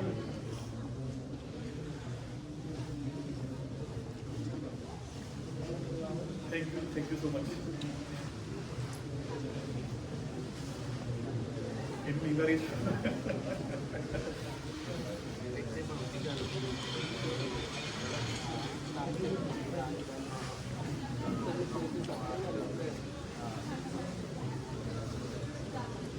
हाँ जी, ਤੇ ਗੁਰਜੰਟ ਨੇ ਦੱਸਿਆ ਸੀ ਇਹਦੇ 6 ਬੈਂਡ ਈਚ ਹੈ। ਠੀਕ ਹੈ ਜੀ, ਆਪਾਂ ਹਜੇ ਇੱਕ ਹਾਈਪੋਥੈਟੀਕਲ ਸਿਚੁਏਸ਼ਨ ਲਵਾਂਗੇ, ਹੈ ਨਾ, ਜਿਸ ਸੇ ਹਜੇ ਸਾਨੂੰ ਲੱਗਾ ਕਿ ਅਨਅਚੀਵੇਬਲ ਹੈ, ਬਟ ਤੁਸੀਂ ਜੇ ਸਟੱਡੀ ਕਰ ਰਹੇ ਹੋ, ਤੁਸੀਂ 1 ਸਾਲ ਦਾ ਐਕਸਪੀਰੀਅੰਸ ਵੀ ਲੈਣਾ, ਤੁਹਾਡੇ ਕੋਲ ਘੱਟੋ ਘੱਟ 2-2.5 ਸਾਲ ਦਾ ਟਾਈਮ ਹੈਗਾ ਇਸ ਚੀਜ਼ ਨੂੰ ਪੂਰਾ ਕਰਨ ਵਾਸਤੇ, ਹੈ ਨਾ, if you try. So reading 'ਚ ਵੀ 6 ਤੇ ਰਾਈਟਿੰਗ 'ਚ ਵੀ 6 ਤੇ do you have any other language? ਆਪਾਂ ਹਜੇ ਨੋਟ ਐਪਲੀਕੇਬਲ ਕਰ ਦਿੰਦੇ ਹਾਂ, ਜਾਂ ਫਿਰ ਆਪਾਂ ਹਜੇ ਟੈਸਟ ਕਰ ਦਿੰਦੇ ਹਾਂ, ਬਟ ਸਕੋਰ ਇਦਾਂ ਚੱਕਦੇ ਜਿਹਦੇ ਕੋਈ ਪੁਆਇੰਟਸ ਨਹੀਂ ਮਿਲੋਗੇ ਬੇਸਿਕਲੀ, ਫਿਰ ਕਿਉਂਕਿ ਬਾਅਦ 'ਚ ਨਾ ਈਜ਼ੀ ਰਹੇਗਾ, ਸਭ ਦੁਬਾਰਾ ਸਟਾਰਟ ਨਹੀਂ ਕਰਨਾ ਹੋਵੇਗਾ। ਸੋ ਐਨੀਵੇਜ਼ ਮੈਂ ਫ੍ਰੈਂਚ ਚੂਜ਼ ਕੀਤਾ, ਬਟ ਇਹ ਜਿਹੜਾ ਸਕੋਰ ਚੂਜ਼ ਕੀਤਾ, ਇਸ ਤੇ ਕੋਈ ਪੁਆਇੰਟਸ ਨਹੀਂ ਮਿਲਦੇ। ਅੱਛਾ, ਹੁਣ ਕੋਈ ਵੀ ਐਕਸਪ੍ਰੈਸ ਐਂਟਰੀ ਦਾ ਪ੍ਰੋਫਾਈਲ ਹੈ, ਉਹਦੇ ਵਾਸਤੇ 1 ਸਾਲ ਦਾ ਐਕਸਪੀਰੀਅੰਸ ਹੋਣਾ ਜ਼ਰੂਰੀ ਹੈ। ਠੀਕ ਹੈ, ਸੋ ਜਸਟ ਫॉर द ਸੇਕ ਆਫ ਕੈਲਕੂਲੇਸ਼ਨ ਇੱਥੇ ਮੈਂ ਕੈਨੇਡੀਅਨ ਐਕਸਪੀਰੀਅੰਸ 1 ਸਾਲ ਦਾ ਪਾ ਰਿਹਾ। ਤੇ ਹੁਣ ਜਿਵੇਂ ਮੋਸਟਲੀ ਬੱਚੇ +2 ਤੋਂ ਬਾਅਦ ਆ ਰਹੇ ਨੇ, ਉਹਨਾਂ ਦਾ ਕੋਈ ਫੋਰਨ ਐਕਸਪੀਰੀਅੰਸ ਨਹੀਂ ਹੈ, ਸੋ ਅਗੇਨ ਇੱਥੇ ਮੈਂ ਇੰਡੀਅਨ ਐਕਸਪੀਰੀਅੰਸ ਜਾਂ ਫੋਰਨ ਐਕਸਪੀਰੀਅੰਸ ਨਨ 0 ਪਾ ਰਿਹਾ। Do you have a certificate of qualification? No. Certificate of qualification ਕੀ ਹੁੰਦਾ ਹੈ? ਜਿਹੜਾ ਬੰਦਾ ਕਿਸੇ ਟ੍ਰੇਡ ਫੀਲਡ 'ਚ ਕੰਮ ਕਰ ਰਿਹਾ, ਮਤਲਬ 2 ਸਾਲ ਦਾ ਉਹਦਾ ਐਕਸਪੀਰੀਅੰਸ ਹੈ, ਜਿਵੇਂ ਕੋਈ electrician, heavy mechanic, truck mechanic, ਹੈ ਨਾ, ਇੱਦਾਂ ਦੇ ਜਿਹੜੇ ਪ੍ਰੋਫਾਈਲਸ ਹੈ, ਉਹ 2 ਸਾਲ ਦੀ ਟ੍ਰੇਨਿੰਗ ਕਰਦੇ ਆ ਰੈਡ ਸੀ ਦੀ, ਤਾਂ ਉਹਨਾਂ ਨੂੰ ਸਰਟੀਫਿਕੇਟ ਆਫ ਕੁਆਲੀਫਿਕੇਸ਼ਨ ਮਿਲਦਾ। ਠੀਕ ਹੈ ਜੀ, ਇਹ ਅਗਲਾ ਕੁਐਸਚਨ ਹੈਗਾ, do you have an LMIA? No. Do you have a nomination certificate? Nomination certificate ਕੀ ਹੁੰਦਾ ਕਿ ਜਿਹੜਾ ਪ੍ਰੋਵਿੰਸ ਤੁਹਾਨੂੰ ਕਈ ਵਾਰ PNP ਇਸ਼ੂ ਕਰਦੀ ਹੈ, 600 ਪੁਆਇੰਟ ਮਿਲਦੇ ਆ, ਬਟ ਜਸਟ ਫॉर द ਸੇਕ ਆਫ ਕੈਲਕੂਲੇਸ਼ਨ ਹਜੇ ਸਾਡੇ ਕੋਲ ਨਹੀਂ ਹੈ, ਆਪਾਂ 0 ਕੰਸੀਡਰ ਕਰਦੇ ਹਾਂ। ਤੇ ਗੁਰਜੰਟ ਸਿੰਗਲ ਹੈ? ਨੋ, ਗੁਰਜੰਟ ਦਾ ਕੋਈ ਬ੍ਰਦਰ ਸਿਸਟਰ ਨਹੀਂ ਹੈ। ਠੀਕ ਹੈ, ਤੇ ਲੈਟਸ ਸੀ ਗੁਰਜੰਟ ਜਦੋਂ ਸਟੱਡੀ ਖਤਮ ਕਰ ਲੇਗਾ 2 ਸਾਲ ਦੀ, 1 ਸਾਲ ਦਾ ਐਕਸਪੀਰੀਅੰਸ ਵੀ ਟੀਅਰ 0 1 2 3 ਦਾ ਲੈ ਲਏਗਾ, ਉਹਦਾ ਸਕੋਰ ਕੀ ਬਣੂਗਾ? ਉਹਦਾ ਸਕੋਰ, 1 ਸੈਕਿੰਡ, ਮੈਂ ਕੁਝ ਗਲਤੀ ਕੀਤੀ ਹੋਈ ਦੱਸੋ। ਅੱਛਾ, ਸੌਰੀ, ਫ੍ਰੈਂਚ ਚੂਜ਼ ਕੀਤੀ, ਦੈਟਸ ਵਾਈ ਇਹ ਮੈਂ ਨੋਟ ਐਪਲੀਕੇਬਲ ਕਰ ਰਿਹਾ। ਤੇ ਗੁਰਜੰਟ ਦਾ ਸਕੋਰ ਬਣੇਗਾ 357। ਠੀਕ ਹੈ, ਸੋ 357 ਮਤਲਬ ਬਹੁਤ ਜ਼ਿਆਦਾ ਪ੍ਰੋਬਲਮੈਟਿਕ ਸਕੋਰ ਹੈ। ਹਾਂਜੀ ਪਲੀਜ਼। ਕਿ ਬ੍ਰਦਰ ਸਿਸਟਰ ਆਲਰੇਡੀ ਇੱਥੇ ਪੀਆਰ 15 ਪੁਆਇੰਟ ਮਿਲੋਗੇ ਤੁਸੀਂ 357 15 ਪੁਆਇੰਟ ਐਡ ਕਰ ਲਓ ਕਿੰਨੇ ਹੋ ਗਏ 372 ਹੋ ਗਿਆ ਉਹਦੇ ਨਾਲ ਵੀ ਕੋਈ ਫਰਕ ਨਹੀਂ ਪਊਗਾ ਹੈ ਨਾ ਕਿਉਂਕਿ ਜਿਹੜਾ ਉਹਨੇ ਸੀਏ ਦਾ ਸਕੋਰ ਲਾਸਟ ਗਿਆ 490 ਗਿਆ ਤੇ ਜਿਵੇਂ ਮੈਂ ਸਟਾਰਟਿੰਗ 'ਚ ਕਿਹਾ ਸੀਗਾ ਕਿ 7 lakh work permit holders Canada ਬੈਠਾ ਹੈ ਤੇ ਸੀਟਾਂ ਸਿਰਫ 70 ਹਜ਼ਾਰ ਐਕਸਪ੍ਰੈਸ ਐਂਟਰੀ ਦੀ ਹੈ ਤਾਂ ਸਕੋਰ ਜੋ ਮੇਰੀ ਸਪੈਕੂਲੇਸ਼ਨ ਹੈ ਇਸ ਸਾਲ ਦੀ 470 ਤੋਂ ਥੱਲੇ ਨਹੀਂ ਜਾਊਗਾ ਇਸ ਸਾਲ ਸੋ ਆ ਜਿਹੜਾ 350 400 ਸਕੋਰ ਹੈ ਇਹ ਫਿਊਚਰ 'ਚ ਬੜਾ ਪ੍ਰੋਬਲਮੈਟਿਕ ਹੋਣ ਵਾਲਾ ਹੈ ਹੋਊਗਾ ਹੀ ਡੈਫੀਨਿਟਲੀ ਜੇ ਤੁਸੀਂ ਹੁਣੇ ਪ੍ਰੈਪਰੇਸ਼ਨ ਨਹੀਂ ਕਰੋਗੇ ਹੁਣ ਆਹੀ ਇसी ਗੁਰਜੈਟ ਦੇ ਪ੍ਰੋਫਾਈਲ ਨੂੰ ਆਪਾਂ ਥੋੜਾ ਟਵੀਕ ਕਰਦੇ ਹਾਂ ਇਸ ਤੇ ਥੋੜਾ ਇਸ ਪ੍ਰੋਫਾਈਲ ਤੇ ਥੋੜਾ ਆਪਾਂ ਜ਼ਿਆਦਾ ਕੰਮ ਕਰਦੇ ਹਾਂ ਜਿਹੜਾ ਥਰਡ ਵਾਲਾ ਮੇਰੀ ਉਹਦੇ ਮਾਈਂਡ 'ਚ 500 ਵਾਲਾ ਸਕੋਰ ਵੀ ਭਾਈ ਲੈ ਕੇ ਆਵਾਂਗੇ ਠੀਕ ਹੈ ਫੋਰ ਐਗਜ਼ਾਮਪਲ ਹੁਣ ਗੁਰਜੈਟ ਦੇ 6 ਈਚ ਹੈ ਜਿੱਦਾਂ ਮੈਂ ਕਿਹਾ ਸੀ 8777 ਦਾ ਭਾਈ ਤੁਹਾਨੂੰ ਕਰਨਾ ਹੀ ਪੈਣਾ ਚਾਹੇ ਔਖੇ ਜੀ ਕੇ ਮਰ ਕੇ ਵਟਐਵਰ ਇਸ ਤੋਂ ਬਗੈਰ ਤੁਸੀਂ ਫਿਰ ਇੱਧਰ ਉੱਧਰ ਭੱਜੋਗੇ ਐਲਐਮਆਈਜ਼ ਵੱਲ ਤੱਕੋਗੇ ਐਲਐਮਆਈਜ਼ 'ਚ ਫਰੋਡੀ ਹੈ ਕੋਲ ਫਸੋਗੇ ਉਹ 40-50 ਹਜ਼ਾਰ ਡਿਮਾਂਡ ਕਰਨਗੇ ਤੁਹਾਡੇ ਕੋਲ ਜੇ ਬੈਟਰ ਹੈ ਤੁਸੀਂ ਹੁਣੇ ਉਹ ਸਾਰਾ ਪੈਸਾ ਜਾਂ ਸਾਰਾ ਟਾਈਮ ਆਪਣੀ ਆਇਲਸ ਵਿੱਚ ਇਨਵੈਸਟ ਕਰ ਦਿਓ ਬੜਾ ਸਿੰਪਲ ਵੀ ਤੁਸੀਂ ਇੰਡੀਅਨ ਕੋਈ ਟਿਊਟਰ ਹਾਇਰ ਕਰ ਲਓ ਗਰੁੱਪਸ 'ਚ ਕਰ ਲਓ 4-4 6-6 ਹੋ ਕੇ ਕਰ ਲਓ ਤੇ ਉਹਨਾਂ ਨੇ ਹਾਰਡਲੀ ਤੁਹਾਡੇ ਤੋਂ ਮਹੀਨੇ ਦੇ $100 ਲੈਣੇ 6-7 ਹਜ਼ਾਰ ਸਿਰਫ ਸੈਟਰਡੇ ਸੰਡੇ ਕਲਾਸਿਸ ਅਟੈਂਡ ਕਰੋ 3-3 4 ਘੰਟੇ ਦੀ ਐਟਲੀਸਟ ਤੁਹਾਡਾ ਡਿਸਪਲਿਨ ਹੁਣੇ ਤੋਂ ਹੀ ਬਣ ਜਾਏਗਾ ਇਹ ਨਹੀਂ ਕਿ ਜਦੋਂ ਤੁਹਾਡੀ ਸਟੱਡੀਜ਼ ਖਤਮ ਹੋਈ ਤਾਂ ਤੁਸੀਂ ਕਰ ਰਹੇ ਹੋ ਐਟਲੀਸਟ ਤੁਸੀਂ ਟੱਚ ਵਿੱਚ ਰਹੋਗੇ ਤਾਂ ਤੁਹਾਨੂੰ ਤੁਹਾਡਾ ਹੁਣੇ ਤੋਂ ਹੀ ਇੱਕ ਟੱਚ ਵਿੱਚ ਰਹੋਗੇ ਲੈਂਗੁਏਜ ਨੂੰ ਤੁਸੀਂ ਬੈਕ ਆਫ ਦਾ ਮਾਈਂਡ ਤੁਹਾਡੇ ਰਹੇਗਾ ਸਬਕੌਂਸ਼ੀਅਸ ਲੈਵਲ ਤੇ ਕਿ ਤੁਸੀਂ ਲੈਂਗੁਏਜ ਤੇ ਕੰਮ ਕਰਨਾ ਹੁਣ ਇसी ਗੁਰਜੰਟ ਦੇ ਪ੍ਰੋਫਾਈਲ ਤੇ ਜਿਵੇਂ 357 ਸਕੋਰ ਹੈ ਜੇਕਰ ਆਪਾਂ ਸਪੀਕਿੰਗ ਦਾ 7 ਕਰ ਦਈਏ ਲਿਸਨਿੰਗ ਦਾ 8 ਕਰ ਦਈਏ ਠੀਕ ਹੈ ਜੇ ਅਗੇਨ ਜੇ ਆਪਾਂ ਕਿਸੇ ਕੁਝ ਹੈਬਿਟਸ ਆਪਾਂ ਇੰਪਰੂਵ ਕਰਾਂਗੇ ਹੈ ਨਾ ਰੇਡੀਓ ਸੁਣਾਂਗੇ ਕੁਝ ਰੀਡ ਆਊਟ ਕਰਨਾ ਸ਼ੁਰੂ ਕਰਾਂਗੇ ਇਹ ਪੋਸੀਬਲ ਹੈਗਾ ਮੈਂ ਵੀ 4 ਵਾਰ ਆਇਲਸ ਦੇ ਕੇ ਆਇਆ ਸੀਗਾ ਤੇ ਮੈਕਸ ਪਰਸੈਂਟੇਜ ਪੀਆਰ ਲੈ ਕੇ ਆਇਆ ਸੀਗਾ ਮੇਰਾ ਪਹਿਲੀ ਵਾਰ ਸੀਗਾ ਮੈਂ ਸਪੀਕਿੰਗ ਐਕਚੁਅਲੀ ਪੜ੍ਹਦਾ ਸੀ ਮੇਰੇ ਪਹਿਲੀ ਵਾਰ 6 ਸੀਗੇ ਫਿਰ ਦੂਜੀ ਵਾਰ 6.5 ਤੀਜੀ ਵਾਰ ਜਾ ਕੇ 7 ਆਏ ਤੇ ਮੈਂ ਵੀ ਇਹੀ ਚੀਜ਼ ਫੋਲੋ ਕੀਤੀ ਸੀ ਮੈਂ ਨਿਊਜ਼ਪੇਪਰ ਰੋਜ਼ ਘੰਟਾ ਪੜ੍ਹਦਾ ਸੀਗਾ ਮੈਂ ਸੁਣਦਾ ਸਿਰਫ BBC ਰੇਡੀਓ ਸੀ ਉਸ ਟਾਈਮ ਤੇ ਠੀਕ ਹੈ ਤੇ ਅਗੇਨ ਮੈਂ ਟੈਟ ਟਾਕ ਬਹੁਤ ਸੁਣਦਾ ਸੀ ਉਸ ਟਾਈਮ ਤੇ ਹੁਣ ਫਿਰ ਆ ਗਏ ਹੁਣ ਛੁੱਟ ਗਈ ਆਦਤ ਬਟ ਅਦਰਵਾਈਜ਼ ਜਿਹਦੇ ਵਾਸਤੇ ਜ਼ਰੂਰੀ ਹੈ ਉਹਨੂੰ ਕਰਨਾ ਚਾਹੀਦਾ ਠੀਕ ਹੈ ਰੀਡਿੰਗ ਦਾ ਵੀ ਆਪਾਂ let's take 7 do you have sorry ਇੱਕ ਸੈਕਿੰਡ 7 ਠੀਕ ਹੈ ਜੀ 8777 ਹੋ ਗਿਆ ਹੁਣ ਜਸਟ ਇਹ ਨਾਟ ਜਸਟ ਬਟ ਹਾਂ ਹਜੇ ਜ਼ਿਆਦਾ ਲੱਗ ਸਕਦਾ ਬਟ 8777 ਨਾਲ ਜਿਹੜਾ ਤੁਹਾਡਾ ਟੋਟਲ ਸਕੋਰ ਹੈ 425 ਆ ਰਿਹਾ ਹੁਣ ਗੁਰਜੰਟ ਦਾ ਸਕੋਰ ਹਜੇ ਵੀ ਘੱਟ ਪੈ ਰਿਹਾ ਠੀਕ ਹੈ ਤੇ ਗੁਰਜੰਟ ਕੋਲ ਆਪਸ਼ਨ ਫਿਰ ਅਗੇਨ ਫਸ ਜਾਏਗਾ ਕਿ ਕਿਹੜੇ ਪਾਸੇ ਜਾਏ ਕਿਉਂਕਿ ਜਿਹੜਾ ਸਕੋਰ ਹੈ 470 75 ਤੋਂ ਉੱਤੇ ਹੋਣਾ ਚਾਹੀਦਾ ਹੈ ਐਨੀਵੇਜ਼ ਹੈ ਨਾ ਫਿਰ ਅਗੇਨ ਤੁਸੀਂ ਲਾਸਟ ਮੂਮੈਂਟ ਤੇ ਡੈਸਪਰੇਟ ਹੋ ਕੇ ਤੁਸੀਂ ਫਿਰ ਸੋਚ ਸਕਦੇ ਹੋ ਯਾਰ ਕੋਈ ਐਲਐਮਆਈਏ ਦਾ ਦੇਖੀ ਘਰ ਦੇ ਤੋਂ ਪੈਸੇ ਮੰਗਾਈਏ ਠੀਕ ਹੈ ਕੋਈ ਵੀ ਫਿਰ ਬੰਦਾ ਅੱਗੇ ਹੋਊਗਾ ਉਹ ਤੁਹਾਡੇ ਤੋਂ ਹਿਊਜ ਮਨੀ ਚਾਰਜ ਕਰੂਗਾ ਇਲੀਗਲ ਕੰਮ ਹੋਊਗਾ 2 ਨੰਬਰ ਦਾ ਸਾਰਾ ਕੰਮ ਹੋਊਗਾ ਤੇ ਇਵੈਂਚੁਅਲੀ ਤੁਹਾਨੂੰ ਉਹਦੇ 50 ਪੁਆਇੰਟਸ ਮਿਲਣਗੇ ਬਟ ਜੇਕਰ ਤੁਸੀਂ ਫ੍ਰੈਂਚ ਵਿੱਚ ਵੀ CLP 7 ਲੈਵਲ ਲੈ ਲੈਂਦੇ ਹੋ ਜੇ ਤੁਸੀਂ ਹੁਣ ਤੋਂ ਹੀ ਸਟਾਰਟ ਕਰੋ 1.5 ਸਾਲ ਲਗਾ ਦਿਓ ਜਸਟ ਵੀਕਐਂਡਸ ਤੇ 2-2 ਘੰਟੇ ਪੜ੍ਹ ਕੇ ਇਟ ਇਜ਼ ਵੈਰੀ ਮਚ ਡੂਏਬਲ ਤੁਹਾਨੂੰ 50 ਜਾਂ 62 ਪੁਆਇੰਟਸ ਮਿਲ ਜਾਣਗੇ ਫ੍ਰੈਂਚ ਦੇ ਸੋ ਬੇਸਿਕਲੀ ਜਿਹੜੇ ਤੁਹਾਡੇ ਆਇਲਸ ਦੇ ਜਿਹੜੇ ਪੈਸੇ ਫਿਊਚਰ ਚ you never know you might have to spend it somewhere ਤੁਸੀਂ ਉਹ ਪੈਸੇ ਆਪਣੇ ਇੱਕ ਲੈਂਗੁਏਜ ਸਿੱਖ ਕੇ ਸੇਵ ਕਰ ਸਕਦੇ ਹੋ ਨਾਲੇ ਫ੍ਰੈਂਚ ਲੈਂਗੁਏਜ ਦਾ ਫਾਇਦਾ ਕੀ ਹੈ ਜਿਹੜਾ ਮੁੰਡਾ ਹਰਕੀਰਤ ਦੀ ਇੰਟਰਵਿਊ ਐਕਚੁਅਲੀ ਆਵਾਜ਼ ਦਾ ਨਹੀਂ ਚੱਲ ਰਿਹਾ ਸੀਗਾ ਉਹਨੇ +2 ਕੀਤੀ ਇੱਥੇ 2 ਸਾਲ ਦਾ ਡਿਪਲੋਮਾ ਕੀਤਾ ਉਹਦੇ ਆਇਲਸ ਵਿੱਚ ਨਾਰਮਲ ਬੈਂਡ ਸੀ ਬਟ ਉਹਨੇ ਫ੍ਰੈਂਚ ਵਿੱਚ CLP 7 ਲੈ ਲਿਆ ਉਹਨੇ ਆਪਣੇ ਰਿਜ਼ਿਊਮੇ ਵਿੱਚ ਲਿਖਿਆ ਬਾਇਲਿੰਗੁਅਲ ਉਹਨੇ ਇੱਥੇ ਕੰਪਿਊਟਰ ਟੈਕਨੀਸ਼ੀਅਨ ਦਾ ਕੋਈ ਕੰਪਿਊਟਰ ਪ੍ਰੋਗਰਾਮਿੰਗ ਰਿਲੇਟਡ ਕੋਰਸ ਕੀਤਾ ਸੀਗਾ ਜਿਹਦਾ ਹੀ ਉਹ ਗ੍ਰੈਜੂਏਟ ਹੋਇਆ ਉਹਦੀ ਸੌਫਟਵੇਅਰ ਡਿਵੈਲਪਰ ਦੀ ਗਾਰਟਨਰ ਕਰਕੇ ਕੰਪਨੀ ਹੈ ਬਹੁਤ ਤਗੜੀ ਕੰਪਨੀ ਉਸ ਦੀ ਸੌਫਟਵੇਅਰ ਡਿਵੈਲਪਰ ਦੀ $75,000 ਦੀ ਨੌਕਰੀ ਵੀ ਲੱਗੀ 22 ਸਾਲ ਦਾ ਮੁੰਡਾ ਹਰਕੀਰਤ ਸਿੰਘ ਹੈ ਤੁਸੀਂ ਉਹਦਾ ਲਿੰਕਡਇਨ ਤੇ you can check his profile ਜੇ ਤੁਸੀਂ ਨਾਲ ਗੱਲ ਵੀ ਕਰਨੀ even I can give you their number इस number also and he will be happy to help you wherever you need any help ठीक है सो इसमें सॉरी थोड़ा जिहा होर ट्वीट करने वाला इसमें जिवें थोड़े फ्रेंच दे स्कोर ऐड करने वाला ठीक है लेट्स से डेफ कैनेडा एक मिनट ये ना थानू शुरू तो दोबारा करना पैंदा क्योंकि इट्स नॉट एप्लीकेबल करनी ना एक मिनट थोड़ा होगा हाँ जी गुरजट अगेन सिंगल बाईसा 2 ਸਾਲ ਦਾ ਡਿਪਲੋਮਾ ਇੱਥੇ ਕੈਨੇਡੀਅਨ ਡਿਗਰੀ ਲਈ ਹੈ ਯੈਸ ਗੁਰਜੰਟ ਦੇ ਹੁਣ ਆਇਲਸ 8777 ਆਪਾਂ ਕੰਸੀਡਰ ਕਰ ਰਹੇ ਹਾਂ ਉਹਦਾ ਟਾਈਮਿੰਗ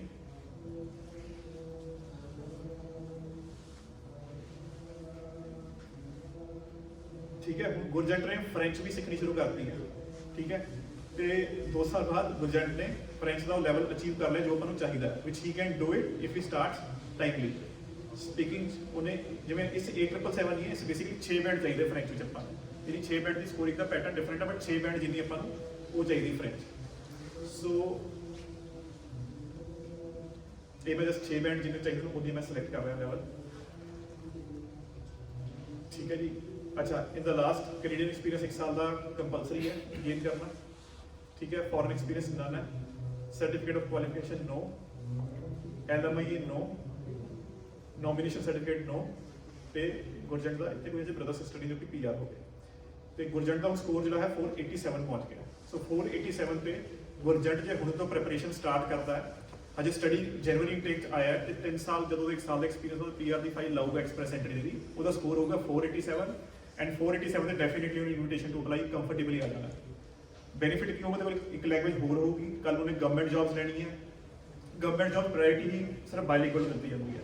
ਜੇ ਤੁਸੀਂ ਕੱਲ ਨੂੰ ਕੋਈ ਵੀ ਕੈਨੇਡੀਅਨ, ਜਸਟ ਫॉर ਇਨਫੋਰਮੇਸ਼ਨ, ਕੋਈ ਵੀ ਕੈਨੇਡੀਅਨ ਜੌਬ 'ਚ ਜਾਣਾ ਹੈ, ਸੋ ਬਾਇਲਿੰਗੁਅਲ ਕੈਂਡੀਡੇਟਸ ਗੈਟ ਐਨ ਐਡਵਾਂਟੇਜ ਆਲ ਦਾ ਟਾਈਮ। ਠੀਕ ਹੈ, ਜੇ ਭਾਈ 2 ਸਾਲ ਦਾ ਐਕਸਪੀਰੀਅੰਸ ਹੋਵੇ। ਹਾਂਜੀ ਮੈਂ ਉਹ ਵੀ ਕਰਦਾ। ਹੁਣ ਗੁਰਜੰਟ ਨੇ ਕਿਹਾ ਵੀ ਮੈਂ ਫ੍ਰੈਂਚ ਨਹੀਂ ਸਿੱਖਣੀ। ਠੀਕ ਹੈ, ਆਪਾਂ ਕਿਹਾ ਠੀਕ ਹੈ, ਬਟ ਸਿੱਖੋ ਵੈਸੇ, ਬਟ ਜਸਟ ਫॉर ਦਾ ਸੇਕ ਆਫ ਕੈਲਕੂਲੇਸ਼ਨ ਹਜੇ, ਜਿਹੜਾ ਹੁਣ ਇੱਕ ਇਹ ਐਕਸਟ੍ਰੀਮ ਸਟੈਪ ਹੋ ਸਕਦਾ। ਠੀਕ ਹੈ, ਹਜੇ ਆਪਾਂ PNP ਤੇ ਨਹੀਂ ਆ ਰਹੇ, PNP ਦਾ ਡਿਫਰੈਂਟ ਟੌਪਿਕ। ਹਜੇ ਆਪਾਂ ਅਸਿਊਮ ਕਰ ਰਹੇ ਸਾਡੇ ਕੋਲ ਕੋਈ PNPs ਨਹੀਂ ਹੈ। ਠੀਕ ਹੈ, ਆਪਾਂ ਕੱਲੀ ਐਕਸਪ੍ਰੈਸ ਐਂਟਰੀ ਦੀ ਗੱਲ ਕਰ ਰਹੇ ਹਾਂ। ਤੇ ਹੁਣ ਗੁਰਜੰਟ ਨੇ ਐਕਸਪੀਰੀਅੰਸ ਇੱਥੇ ਲੈ ਲਿਆ 2 ਸਾਲ ਦਾ, give me a second, with 8777 again ਚਾਹੀਦੀ ਉਹਨਾਂ ਨੂੰ। ਠੀਕ ਹੈ, ਐਂਡ 1 ਈਅਰ ਹੈ, ਵੈਸੇ 2 ਈਅਰ ਦੇ ਨਾਲ 15 ਪੁਆਇੰਟ ਹੋਰ 13 ਪੁਆਇੰਟ ਹੋਰ ਵੱਧ ਜਾਂਦੇ ਆ। ਠੀਕ ਹੈ, ਇਹ 2 ਸਾਲ ਦਾ ਐਕਸਪੀਰੀਅੰਸ ਕਰ ਲਿਆ, ਸਕੋਰ ਬਣੇ 450, ਸਟਿਲ ਗੱਲ ਨਹੀਂ ਬਣ ਰਹੀ। ਸੋ ਇਟਸ ਗੋਨਾ ਬੀ ਪ੍ਰੋਬਲਮ ਜੇ ਫ੍ਰੈਂਚ ਨਹੀਂ ਆਪਾਂ ਸਿੱਖਦੇ। ਅੱਛਾ, ਹੁਣ ਜਿਹੜਾ ਐਕਸਟ੍ਰੀਮ ਮੈਂ ਸਟੈਪ ਤੁਹਾਨੂੰ ਦੱਸ ਰਿਹਾ, ਜਸਟ ਸੁਣ ਲਓ। ਵੈਸੇ ਤੁਸੀਂ ਮਤਲਬ ਆਈ ਬਿਲੀਵ ਇਵਨ ਮੈਂ ਵੀ ਹੋਊਗਾ, ਮੇਬੀ ਮੈਂ ਉਹਨੂੰ ਸੀਰੀਅਸਲੀ ਨਹੀਂ ਲਊਂਗਾ, ਬਟ ਹਾਂਜੀ ਹਾਂਜੀ ਪਲੀਜ਼। ਸੇਮ ਹੈ, ਸਕੋਰਿੰਗ ਡਿਫਰੈਂਟ ਹੈ। ਦੇਖੋ ਇਹ ਨਾ ਹੁਣ ਹਰ ਇੱਕ ਦੀ ਮਿਥ ਹੈ, ਜਿੱਦਾਂ ਕਹਿੰਦੇ ਆ ਵੀ ਸਹੀ ਵੀ ਮਾਰਕੀਟ ਬਣੀ ਹੋਈ ਹੈ ਕਿ ਸੈਲਫ ਈਜ਼ੀਅਰ ਹੈ। ਜੇ ਈਜ਼ੀਅਰ ਹੋਊਗਾ ਤਾਂ ਫਿਰ ਸਾਰੇ ਉੱਧਰ ਵੱਲ ਨੂੰ ਭੱਜਣਗੇ। ਬਟ ਇਫ ਯੂ ਥਿੰਕ, ਅਗਰ ਤੁਹਾਨੂੰ ਕਿਸੇ ਨੇ ਫੀਡਬੈਕ ਦਿੱਤੀ ਹੈ ਈਜ਼ੀਅਰ ਹੈ ਤਾਂ ਸੈਲਫ ਦੇ ਦਿਓ। ਠੀਕ ਹੈ, ਜਿਵੇਂ IELTS 8777 ਹੈ ਤਾਂ ਸੈਲਫ 999 ਹੈ, ਕਿਉਂਕਿ ਉਸ ਆਊਟ ਆਫ 12 ਹੈ, ਇਹ ਆਊਟ ਆਫ 9 ਹੈ। ਠੀਕ ਹੈ ਭਾਈ, ਹਾਂਜੀ ਸਰ। ਜੇ ਕਜ਼ਨ PR ਹੋ ਜਾਂਦਾ ਤਾਂ ਵੀ 15 ਮਿੰਟ ਮਿਲਦੇ ਫਿਰ? 15 ਮਿੰਟ ਮਿਲਦੇ ਜੇ ਤੁਹਾਡਾ ਬ੍ਰਦਰ ਸਿਸਟਰ PR ਹੈ। ਕਜ਼ਨ ਨਹੀਂ, ਕਜ਼ਨ ਨਹੀਂ, ਕਜ਼ਨ ਤਾਂ ਕੋਈ ਵੀ ਹੋ ਸਕਦਾ। ਆਪਣੇ ਬੰਦੇ ਕਜ਼ਨ ਤਾਂ ਪ੍ਰੂਵ ਕਰ ਹੀ ਦੂੰਗੇ, ਹੈ ਨਾ। ਸੋ ਕਜ਼ਨ ਨਹੀਂ, only brother sister, not even ਜੇ ਕਿਸੇ ਡਿਗਰੀ ਕਰੀ ਹੋਵੇ, ਕਰਦਾ ਹੋਵੇ ਜਾਂ ਕੀਤੀ ਹੋਵੇ। ਹਾਂਜੀ, ਡਿਗਰੀ ਕਿਹੜੀ 3 ਸਾਲ ਦੀ 4 3 ਸਾਲ ਸਾਲ। ਉਹਦਾ ਐਡਵਾਂਟੇਜ ਬਹੁਤ ਜ਼ਿਆਦਾ ਹੈ।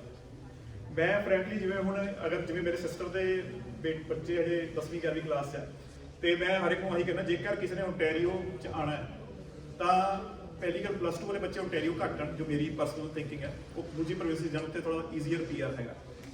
ਜੇ ਇੱਥੇ ਆਉਣਾ ਤਾਂ 3 ਸਾਲ ਦਾ ਪ੍ਰੋਗਰਾਮ ਲਓ। ਠੀਕ ਹੈ, ਬਟ ਅਗੇਨ ਜੇ ਫਿਰ ਵੀ ਓਨਟੈਰੀਓ ਆਉਣਾ ਕਿਉਂਕਿ ਇੱਥੇ ਸਰਕਲ ਹੈ ਤਾਂ ਲੈਂਗੁਏਜ ਤੇ ਕੰਮ ਕਰਨਾ ਪੈਣਾ। ਇਹ ਤਾਂ ਫਿਰ ਪਤਾ ਕਿਉਂ ਹੈ, ਹੁਣੇ ਨਾ PNPs ਵੀ ਵਿਦ ਟਾਈਮ ਡਿਫਿਕਲਟ ਹੋ ਰਹੀ ਹੈ। ਜਿਵੇਂ ਤੁਹਾਨੂੰ ਕੁਝ ਆਈਡੀਆ ਹੋਵੇ, ਇਸ ਟਾਈਮ ਮੈਨੀਟੋਬਾ 'ਚ ਕਾਫੀ ਇਸ਼ੂ ਚੱਲ ਰਿਹਾ। ਮੈਨੀਟੋਬਾ 'ਚ ਕੀ ਹੈ ਕਿ ਇਸ਼ੂ ਕੀ ਚੱਲ ਰਿਹਾ ਕਿ ਬੱਚੇ ਹੁਣੇ ਪਿਛਲੇ 1-2 ਸਾਲ ਤੋਂ ਕੀ ਕਰ ਰਹੇ ਸੀ, ਇੱਥੇ PR ਔਖੀ ਹੋ ਰਹੀ ਹੈ, ਉਹ ਇੱਥੋਂ ਗ੍ਰੈਜੂਏਟ ਹੋ ਕੇ ਮੈਨੀਟੋਬਾ ਸ਼ਿਫਟ ਹੋ ਰਹੇ ਆ।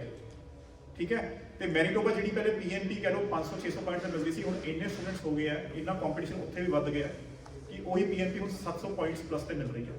ਤੇ ਜਿਹੜੇ ਬੱਚੇ ਤੋਂ +2 ਕਰਕੇ ਜਾ ਰਹੇ ਸੀਗੇ, ਉਹ ਸਾਰੀ ਬੈਚ ਇੱਥੇ ਗ੍ਰੈਜੂਏਟ ਕਰਕੇ ਜਾ ਰਹੇ ਸੀਗੇ, ਉਹ ਇੱਥੇ ਵੀ ਉਹਨਾਂ ਦਾ ਔਖਾ ਹੋ ਗਿਆ ਤੇ ਉੱਥੇ ਵੀ ਔਖਾ ਹੋ ਗਿਆ। ਤੇ ਹੁਣ ਉੱਥੇ ਉਹੀ ਗਵਰਨਮੈਂਟ ਨੂੰ ਡਿਮਾਂਡ ਕਰ ਰਹੇ ਆ ਕਿ ਬਈ ਜਿਹੜੇ ਫੋਰਨ ਗ੍ਰੈਜੂਏਟਸ ਆ ਉਹਨਾਂ ਨੂੰ ਵੀ ਇਹਨਾਂ ਦੇ ਪੁਆਇੰਟ ਕੱਟੇ ਨਾ ਜਾਣ, ਉਹਨਾਂ ਨੂੰ ਪੁਆਇੰਟ ਮਿਲਣੇ ਚਾਹੀਦੇ ਆ। ਹੋ ਕੀ ਰਿਹਾ ਮੈਨੀਟੋਬਾ, ਸੌਰੀ ਇੱਕ ਮਿੰਟ ਕੋਈ ਟੌਪਿਕ ਛੱਡਿਆ, ਜਿਵੇਂ ਮੈਨੀਟੋਬਾ ਫॉर ਐਗਜ਼ਾਮਪਲ ਪ੍ਰੋਵਿੰਸ ਹੈ, ਹੁਣ ਗੁਰਜੰਟ ਨੇ, ਸੌਰੀ ਮੈਂ ਨਾਮ ਥੋੜਾ ਬਾਰ-ਬਾਰ ਲੈ ਰਿਹਾ, ਤੇ ਇੱਥੋਂ ਗ੍ਰੈਜੂਏਟ ਹੋ ਗਿਆ ਤੇ ਮੇਰੇ ਵਰਗੇ ਕੋਲ ਆਇਆ, ਮੈਂ ਕਿਹਾ ਇੱਥੇ ਬਈ ਔਖਾ ਹੈ, ਜੇ ਲੈਂਗੁਏਜ ਨਹੀਂ ਕਰੇਗਾ ਦੂਜੀ ਪ੍ਰੋਵਿੰਸ ਜਾਣਾ ਪੈਣਾ। ਹੁਣ ਮੈਨੀਟੋਬਾ 'ਚ ਕੀ ਪ੍ਰੋਬਲਮ ਹੈ, ਜੇਕਰ ਉਹਨਾਂ ਦਾ ਆਪਣਾ ਸਕੋਰਿੰਗ ਸਿਸਟਮ ਹੈ 1000 ਪੁਆਇੰਟ ਦਾ ਕੈਲਕੂਲੇਟਰ ਹੈ ਉਹਨਾਂ ਦਾ, ਜਿਵੇਂ CRS ਡਿਫਰੈਂਟ ਹੈ, ਹਰ ਪ੍ਰੋਵਿੰਸ ਦਾ ਆਪਣਾ ਡਿਫਰੈਂਟ ਕੈਲਕੂਲੇਟਰ ਹੈਗਾ। ਤੇ ਉਸ 'ਚ ਮੈਨੀਟੋਬਾ ਵਾਲੇ ਕਹਿ ਰਹੇ ਹੈ ਵੀ ਜੇਕਰ ਤੁਸੀਂ ਕਿਸੇ ਹੋਰ ਪ੍ਰੋਵਿੰਸ ਤੋਂ ਪੜ੍ਹ ਕੇ ਆਏ ਹੋ ਤਾਂ ਤੁਹਾਡੇ 100 ਪੁਆਇੰਟ ਘੱਟ, ਪਲੱਸ ਜੇਕਰ ਤੁਸੀਂ ਕਿਸੇ ਹੋਰ ਪ੍ਰੋਵਿੰਸ ਤੋਂ ਇੱਕ ਦਿਨ ਵੀ ਸਿਮ ਤੇ ਕੰਮ ਕਰਕੇ ਆਏ ਹੋ ਤਾਂ ਸਟੂਡੈਂਟ ਚਾਹੇ ਵਰਕ ਪਰਮਿਟ ਦਾ ਹੋਰ 100 ਪੁਆਇੰਟ ਘੱਟ। ਸੋ ਬੇਸਿਕਲੀ ਉਹ ਉਹਨਾਂ ਦਾ ਆਪਣਾ ਲੌਜੀਕ ਹੈ। ਉਹ ਕਹਿ ਰਹੇ ਕਿ ਯਾਰ ਹਰ ਪ੍ਰੋਵਿੰਸ ਤੇ ਕੰਪੀਟੀਸ਼ਨ ਹੈ ਆਪਸ 'ਚ। ਉਹ ਕਹਿ ਰਹੇ ਤੁਸੀਂ ਇਨਵੈਸਟ ਓਨਟੈਰੀਓ 'ਚ ਕਰ ਰਹੇ ਹੋ, ਪੈਸੇ ਸਾਰੇ ਤੁਸੀਂ ਓਨਟੈਰੀਓ ਦੇ ਰਹੇ ਹੋ, ਔਰ ਸਾਡੀ ਪ੍ਰੋਵਿੰਸ ਸਾਡੀ ਤੁਸੀਂ ਅਨਇੰਪਲੋਇਮੈਂਟ ਕ੍ਰੀਏਟ ਕਰ ਰਹੇ ਹੋ। ਹੈ ਨਾ। ਸੋ ਇਸ ਕਰਕੇ ਉਹ ਕਹਿ ਰਹੇ ਕਿ ਜਿਹਨੇ ਬਈ ਪੀਆਰ ਲੈਣੀ ਹੈ ਉਹਦੀ ਵੀ ਸੌਖੀ ਹੋਊਗੀ, ਜਿਹੜਾ ਸਾਡੀ ਪ੍ਰੋਵਿੰਸ 'ਚ ਪੜੂਗਾ ਤੇ ਜਿਹੜਾ ਸਾਡੀ ਪ੍ਰੋਵਿੰਸ 'ਚ ਕੰਮ ਕਰੂਗਾ। ਸੋ ਇਸ ਕਰਕੇ ਹੌਲੀ ਹੌਲੀ ਸਾਰੀ provinces frankly speaking if you ask me personally ਇਹ ਡੇ ਬਾਈ ਡੇ ਡਿਫਿਕਲਟੀ ਹੋ ਰਹੀ ਹੈ। ਸੋ ਜਿਹੜੇ ਬੱਚੇ ਅੱਜ ਸਟੂਡੈਂਟ ਹੈ ਤੁਸੀਂ 2 ਸਾਲ ਬਾਅਦ ਤੁਹਾਨੂੰ ਅੱਧੀ ਪ੍ਰੋਵਿੰਸਿਸ ਬੰਦ ਮਿਲੂਗੀ, ਮੈਂ ਵੀ ਜ਼ਿਆਦਾ ਜੋ ਕਿ ਅੱਜ ਓਪਨ ਹੈ। ਹਜੇ ਵੀ ਕਈ ਪ੍ਰੋਵਿੰਸਿਸ ਬੰਦ ਹੋ, ਜਿਵੇਂ ਨੋਵਾ ਸਕੋਸ਼ੀਆ ਪਹਿਲਾਂ ਫੂਡ ਸਰਵਿਸ ਸੁਪਰਵਾਈਜ਼ਰ ਦਾ ਕਿਸੇ ਨੂੰ ਆਈਡੀਆ ਹੋਵੇ ਬੜਾ ਈਜ਼ੀਲੀ ਪੀਆਰ ਮਿਲ ਜਾਂਦੀ ਸੀਗੀ, ਉਹਨਾਂ ਨੇ ਹੁਣ ਕੈਟੇਗਰੀ ਬੰਦ ਕਰਤੀ। ਠੀਕ ਹੈ, ਨਾਲ ਜਦੋਂ ਆਪਾਂ ਕੋਈ ਨੌਕ 0AB ਦੀ ਜੌਬ ਲੱਭਦੇ ਆ ਨਾ, ਤੁਸੀਂ ਸਿੰਪਲ ਗੂਗਲ ਕਰ ਲਿਆ ਕਰੋ ਜੌਬ ਟਾਈਟਲਸ ਇਨ ਨੌਕ 0AB, ਉਹ ਤੁਹਾਨੂੰ 100 ਦੀ ਲਿਸਟ ਦੇ ਦੇਗਾ। ਆਪਣੇ ਸਟੂਡੈਂਟਸ ਮੋਸਟਲੀ ਨੂੰ ਸਿਰਫ 2 ਪ੍ਰੋਫਾਈਲ ਪਤਾ ਹੁੰਦੇ ਆ, ਜਾਂ ਫਿਰ ਐਡਮਿਨ ਜਾਂ ਫਿਰ ਸੁਪਰਵਾਈਜ਼ਰ। ਸੋ ਤੀਜੀ ਜੌਬ ਨਹੀਂ ਪਤਾ, ਹੈ ਨਾ। ਸੋ ਜੌਬਸ ਬਹੁਤ ਸਾਰੀਆਂ ਜਿਹੜੀ ਕਿ ਨੌਕ 0B ਹੁੰਦੀ ਹੈ। ਐਂਡ ਅਗੇਨ ਗੱਲਾਂ ਚੋਂ ਗੱਲ ਇੱਕ ਹੋਰ ਮੈਨੂੰ ਯਾਦ ਆਈ ਹੈ, how many of you have heard of chat GPT? ਠੀਕ ਹੈ, ਸੋ ਜਿਨ੍ਹਾਂ ਨੇ ਨਹੀਂ ਸੁਣਿਆ ਅੱਜ ਮੇਰੇ ਤੋਂ ਸੁਣ ਲਿਆ, ਬਟ ਕੱਲ ਤੋਂ ਉਹਨੂੰ ਆਪਣਾ ਬੈਸਟ ਫਰੈਂਡ ਬਣਾ ਲਓ ਚੈਟ GPT ਨੂੰ। ਠੀਕ ਹੈ, ਮੈਂ ਜ਼ਿਆਦਾ ਐਕਸੈਸ ਨਹੀਂ ਕੀਤਾ, ਥੋੜਾ ਜਿਹਾ ਐਕਸੈਸ ਕੀਤਾ, ਬਟ ਜਿੰਨੇ ਵੀ ਐਕਸੈਸ ਕੀਤਾ they will let you know ਕਿ ਕਿੰਨਾ ਯੂਜ਼ਫੁਲ ਹੈ ਉਹ ਆਰਟੀਫੀਸ਼ੀਅਲ ਇੰਟੈਲੀਜੈਂਸ ਹੈ। ਤੁਸੀਂ ਉਸ 'ਚ ਦੁਨੀਆ ਦੀ ਕਿਸੇ ਵੀ ਪ੍ਰੋਬਲਮ 'ਚੋਂ ਕੋਈ ਇੰਟਰਵਿਊ ਕੋਈ ਵੀ ਤੁਹਾਡਾ ਕੁਐਸਚਨ ਹੈਗਾ, ਤੁਸੀਂ ਫੋਰ ਐਗਜ਼ਾਮਪਲ ਤੁਹਾਨੂੰ ਕਾਲ ਆਈ, ਲੈਟਸ ਸੇ ਗੂਗਲ ਤੋਂ ਕਾਲ ਆਈ, ਮਾਈਕਰੋਸਾਫਟ ਤੋਂ ਕਾਲ ਆਈ, ਜਾਂ ਕੋਈ ਵੀ ਹੋਰ XYZ ਕੰਪਨੀ ਤੋਂ ਕਾਲ ਆਈ, ਤੁਹਾਡਾ ਫਸਟ ਰਾਊਂਡ ਕਲੀਅਰ ਹੋ ਗਿਆ, ਤੁਹਾਡਾ ਸੈਕਿੰਡ ਰਾਊਂਡ ਹੈ, ਤੁਸੀਂ ਉਹਨੂੰ ਇੰਨਾ ਸਪੈਸੀਫਿਕ ਕੁਐਸਚਨ ਪੁੱਛੋਗੇ ਨਾ ਕਿ ਮੇਰਾ ਫਸਟ ਰਾਊਂਡ 'ਚ ਵੀ ਮੇਰੇ ਆਹ ਕੁਐਸਚਨ ਸੀਗਾ ਤੇ ਹੁਣ ਮੇਰਾ ਸੈਕਿੰਡ ਰਾਊਂਡ ਹੈ, after 1 week can you please suggest me what are the question they can ask and what are the answers. ਉਹ ਤੁਹਾਨੂੰ ਕੁਐਸਚਨ ਆਨਸਰ ਤੱਕ ਕਸਟਮਾਈਜ਼ ਕਰਕੇ ਪ੍ਰੋਵਾਈਡ ਕਰ ਰਿਹਾ। ਸੋ ਇੰਨੀ ਹੁਣ ਜੇ ਤੁਸੀਂ ਮੰਨ ਲਓ ਕਿਸੇ ਨੂੰ ਰੀਚ ਆਊਟ ਕਰਨਾ ਹੈ, ਕਿਸੇ ਦੇਖੋ ਮੇਰੀ ਹੁਣ ਪਰਸਨਲ ਗੇਮ ਐਕਸਪੀਰੀਅੰਸ ਹੈ ਕਿ ਸਟੂਡੈਂਟਸ ਕਾਮਨ ਆਪਣਾ ਰੱਟਾ ਹੁੰਦਾ ਰਹਿੰਦਾ ਕਿ ਵੀ ਸਾਡੀ ਜੌਬ ਨੌਕ 0AB ਦੀ ਜੌਬ ਲਵਾ ਦਿਓ, ਪੇਰੋਲ ਚਲਾ ਦਿਓ, ਲੱਗ ਦਿਓ। I don't deal in that, ਨਾ ਮੈਂ ਜੌਬ ਅਸਿਸਟੈਂਟ ਹੈਲਪ ਕਰਦਾ, ਨਾ ਮੈਂ ਪੇਰੋਲ ਹੈਲਪ ਕਰਦਾ, ਕਿਉਂਕਿ ਮੇਰਾ ਕੰਮ ਹੀ ਨਹੀਂ, ਮੇਰਾ ਕੰਮ ਇਮੀਗ੍ਰੇਸ਼ਨ ਫਾਈਲਿੰਗ ਦਾ ਹੈਗਾ। ਬਟ ਜੇਕਰ ਤੁਸੀਂ ਮਤਲਬ ਕੁਝ ਰਿਸੋਰਸਿਸ ਫॉर ਐਗਜ਼ਾਮਪਲ ਲਿੰਕਡਇਨ ਨੂੰ ਅੱਛੀ ਤਰ੍ਹਾਂ ਯੂਜ਼ ਕਰੋ, ਦੈਟ ਕੈਨ ਹੈਲਪ ਯੂ ਅ ਲੋਟ। ਤੁਸੀਂ ਹੁਣ EMPLOYER ਨੂੰ ਰੀਚ ਆਊਟ ਕਰਨਾ ਹੈ, EMPLOYER ਨੇ ਸਭ ਤੋਂ ਪਹਿਲਾਂ ਤੁਹਾਡਾ ਰਿਜ਼ਿਊਮੇ ਦੇਖਣਾ ਹੈ। ਜੇ ਤੁਹਾਡਾ ਤੁਸੀਂ ਕਹਿ ਰਹੇ ਹੋ ਕਈ ਵਾਰ ਬੱਚੇ ਸਾਨੂੰ ਕਹਿੰਦੇ ਕਿ ਭਾਜੀ ਸਾਨੂੰ ਇੰਟਰਵਿਊ ਦੀ ਕਾਲ ਹੀ ਨਹੀਂ ਆ ਰਹੀ, 80-90% ਦਾ ਪ੍ਰੋਬਲਮ ਹੀ ਇੱਥੇ ਹੈ, ਫਸਟ ਸਟੇਜ ਦੀ ਪ੍ਰੋਬਲਮ ਹੈ। ਇੰਟਰਵਿਊ ਦੀ ਕਾਲ ਸਿੰਪਲੀ ਆਊਗੀ ਜੇ ਤੁਹਾਡਾ ਰਿਜ਼ਿਊਮੇ ਠੀਕ ਬਣਿਆ ਹੋਇਆ, ਠੀਕ ਹੈ। ਔਰ ਰਿਜ਼ਿਊਮੇ ਥੋੜਾ ਜਿਹਾ ਤੁਸੀਂ ਇੰਟਰਵਿਊ ਦੇ ਅਕੋਰਡਿੰਗ ਟਵੀਕ ਕਰ ਸਕਦੇ ਹੋ, ਦੈਟ ਇਜ਼ ਫਾਈਨ। ਮੰਨ ਲਓ ਕਿਸੇ ਜੌਬ 'ਚ ਆਫਿਸ ਐਡਮਿਨ ਦੀ ਜੌਬ ਹੈ, ਉਸ 'ਚ ਮੈਂਸ਼ਨ ਕੀਤਾ ਹੋਇਆ ਕਿ ਬਈ ਤੁਹਾਨੂੰ ਇਹ ਚੀਜ਼ ਸਕਿੱਲ ਚਾਹੀਦੀ ਹੈ। ਜੇ ਤੁਹਾਡੇ ਕੋਲ ਸਕਿੱਲ ਨਹੀਂ ਵੀ ਹੈ ਨਾ, ਮੈਂ ਤੁਹਾਨੂੰ ਇਦਾਂ ਹੀ ਕਹੂੰਗਾ 2-4 ਲਿਖਦਾ ਕਰੋ ਸਕਿੱਲ ਮੈਨੂੰ ਆਉਂਦੇ ਹੈ ਇਹ ਚੀਜ਼। ਕੋਈ ਦੇਖੋ ਮੰਨ ਲਓ ਕੋਈ XYZ ਦੀ ਸਕਿੱਲ ਹੈ ਵੀ ਤੁਸੀਂ ਮੰਨ ਲਓ ਤੁਹਾਨੂੰ ਇਹ ਬਾਰੇ ਕਿੰਨਾ ਪਤਾ ਹੈ ਕਿ YouTube ਇੰਟਰਵਿਊ ਸਾਰੀ ਅੱਧਾ ਘੰਟਾ ਲਾਸਟ ਕਰਨੀ ਹੈ, ਤੁਸੀਂ 10-15 ਮਿੰਟ ਉਹਦੇ ਬਾਰੇ ਗੂਗਲ ਤੇ ਜਾਣਕਾਰੀ ਲੈ ਲਓ ਐਂਡ ਟੈਲ them ਕਿ ਹਾਂ ਮੈਨੂੰ ਇਹ ਚੀਜ਼ ਆਉਂਦੀ ਹੈ। There is no harm in it, ਕਿਉਂਕਿ ਕੈਨੇਡੀਅਨ ਜੌਬਸ ਵੈਸੀ ਕਲਚਰ ਹੈ ਕਿ ਉਹਨਾਂ ਨੇ ਤੁਹਾਨੂੰ ਵੈਸੀ 15 ਦਿਨ ਤੋਂ ਲੈ ਕੇ 3 ਮਹੀਨੇ ਤੱਕ ਦੀ ਵੈਸੀ ਟ੍ਰੇਨਿੰਗ 'ਚ ਪਾਉਣਾ ਹੁੰਦਾ। ਜੇ ਤੁਸੀਂ ਕਹੋਗੇ ਨਾ ਤੁਹਾਨੂੰ ਆਉਂਦੀ ਹੈ, ਐਕਚੁਅਲੀ ਤੁਹਾਨੂੰ ਆਉਂਦੀ ਹੈ, ਫਿਰ ਵੀ ਉਹਨਾਂ ਟ੍ਰੇਨਿੰਗ ਤੁਹਾਨੂੰ ਦੇਣੀ ਹੋਣੀ ਹੈ ਦੁਬਾਰਾ। ਸੋ ਬੈਟਰ ਕਹਿ ਦੋ ਕਿ ਮੈਨੂੰ ਆਉਂਦੀ ਹੋਈ ਹੈ ਨਾ, ਨਹੀਂ ਵੀ ਆਉਂਦੀ ਤਾਂ ਮਤਲਬ ਹਮੇਸ਼ਾ ਆਲਵੇਜ਼ ਸੇ ਕਿ ਆਈ ਨੋ ਦ ਥਿੰਗਸ ਇਨ ਇੰਟਰਵਿਊ। ਕਿਉਂਕਿ ਨਾ ਇੰਡੀਅਨ ਇੰਟਰਵਿਊਸ ਕੀ ਹੁੰਦਾ, ਕਿਉਂਕਿ ਮੈਂ ਉੱਥੇ 10-12 ਸਾਲ ਜੌਬ ਕੀਤੀ, ਮੈਂ ਆਪਣੇ ਐਕਸਪੀਰੀਅੰਸ ਤੋਂ ਸ਼ੇਅਰ ਕਰ ਸਕਦਾ। ਉੱਥੇ ਇੰਟਰਵਿਊ ਕਰੈਕ ਕਰਨੀ ਡਿਫਿਕਲਟ ਹੈ। ਉੱਥੇ ਜਿਹੜਾ ਮੈਨੇਜਰ ਜਿਹਨੇ ਵੀ ਇੰਟਰਵਿਊ ਲੈਣੀ ਹੁੰਦੀ ਹੈ ਨਾ, ਹਰ ਇੱਕ ਦੇ ਖੁਰਕ ਹੁੰਦੀ ਹੈ ਕਿ ਤੁਹਾਨੂੰ ਉਹਨੇ ਜ਼ਲੀਲ ਕਰਨਾ ਬੇਸਿਕਲੀ, ਤੇ ਤੁਹਾਨੂੰ ਡੀਮੀਨ ਕਰਨਾ ਹੈ, ਤੁਹਾਨੂੰ ਕਹਿ ਲਓ ਕਿ ਚੈਲੰਜ ਕਰਨਾ, ਤੁਹਾਡਾ ਟੈਂਪਰੇਚਰ ਚੈੱਕ ਕਰਨਾ। ਕੈਨੇਡੀਅਨ EMPLOYERS ਖਾਸ ਕਰਕੇ ਗੋਰੇ EMPLOYERS, ਜੋ ਮੇਰਾ ਪਰਸਨਲ ਐਕਸਪੀਰੀਅੰਸ ਹੈ, ਮੈਂ ਵੀ 3 ਸਾਲ ਜੌਬ ਕੀਤੀ ਹੈ, ਤੁਸੀਂ ਜੋ ਉਹਨਾਂ ਨੂੰ ਕਹਿੰਦੇ ਹੋ ਉਹ ਬਲੀਵ ਕਰ ਲੈਂਦੇ ਆ। ਸੋ ਇੰਟਰਵਿਊ 'ਚ ਥੋੜਾ ਬਹੁਤਾ ਝੂਠ ਜਾਇਜ਼ ਹੈ, ਕੋਈ ਚੱਕਰ ਨਹੀਂ ਮੇਰੇ ਅਕੋਰਡਿੰਗ, ਠੀਕ ਹੈ, ਦੈਟਸ ਓਕੇ। ਇਫ ਥੋੜਾ ਬਹੁਤਾ ਲਾਈਨ ਚੱਲਦਾ ਹੈ, ਔਰ ਇੱਦਾਂ ਡਰਨਾ ਨਹੀਂ ਹੈ ਕਿ ਨਹੀਂ ਮੈਨੂੰ ਚੀਜ਼ ਆਉਂਦੀ ਨਹੀਂ ਵੀ ਮੈਂ ਨਹੀਂ ਕਰਨੀ, ਦੈਟਸ ਓਕੇ, ਡੂ ਇਟ। ਕਿਉਂਕਿ ਇੰਟਰਵਿਊ ਕਲੀਅਰ ਕਰਨੀ ਜ਼ਰੂਰੀ ਹੈ, ਟਾਈਮਲੀ ਜੌਬ ਲੈਣੀ ਜ਼ਰੂਰੀ, ਤੁਸੀਂ ਕਰ ਲਓ PR ਅਪਲਾਈ ਕਰਨੀ ਹੈ, ਠੀਕ ਹੈ। ਐਂਡ ਅਗੇਨ ਚੈਟ GPT ਦੁਆਰਾ, ਸੋ ਚੈਟ GPT ਤੁਸੀਂ ਕੁਝ ਵੀ ਪੁੱਛ ਲਓ ਐਂਡ ਦੇ ਵਿਲ ਇਟ, ਮਤਲਬ ਅਗਰ ਤੁਹਾਡਾ ਕੋਈ ਕੁਐਸਚਨ ਆਪਾਂ ਹੁਣ ਇੱਕ ਸੈਂਪਲ ਕਰਕੇ ਦੇਖ ਲੈਂਦੇ ਹਾਂ ਜੇ ਟਾਈਮ ਹੈਗਾ ਆਪਣੇ ਕੋਲ ਤਾਂ, ਹੈ ਨਾ। ਇੱਕ ਆਪਾਂ ਚਲੋ ਕਿਸੇ ਦਾ ਕੋਈ ਕੁਐਸਚਨ ਲੈਂਦੇ ਆ and see how chat GPT replies. Give me a second.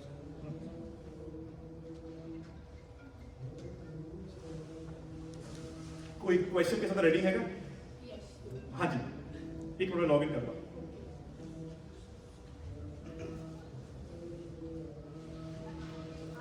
So free account ਹੈ, ਕ੍ਰੀਏਟ ਕਰੋ ਐਂਡ ਇਸ 'ਚ ਹਰ ਚੀਜ਼ ਦਾ ਕੁਐਸਚਨ, ਤੁਸੀਂ ਕੋਈ ਕੱਲ ਨੂੰ ਕੁਝ ਸ਼ਾਪਿੰਗ ਕਰਨੀ, ਕੋਈ ਪਰਚੇਜ਼ ਕਰਨਾ, ਤੁਹਾਨੂੰ ਹਰ ਚੀਜ਼ ਦਾ ਸੁਜੈਸ਼ਨ ਗੁੱਡ ਐਂਡ ਬੈਡ ਬਹੁਤ ਦੱਸ ਦੇਗਾ, ਹੈ ਨਾ।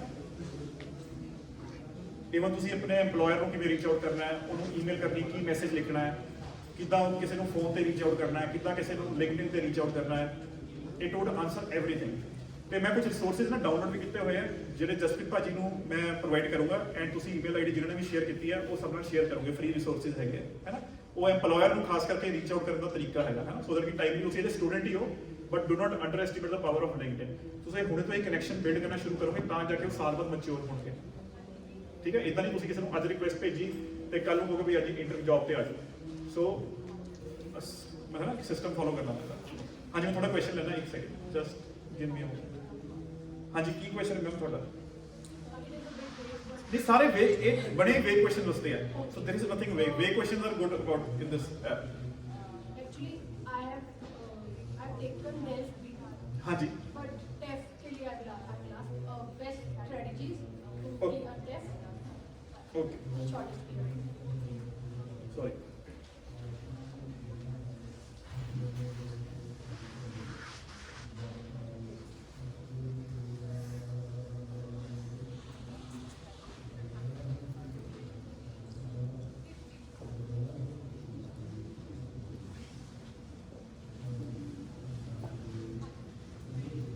मेरा एक्चुअली लैपटॉप का कल ही की दा बटन इन्ने मेरे तोड़ता ही निकाले छोटे गिव मी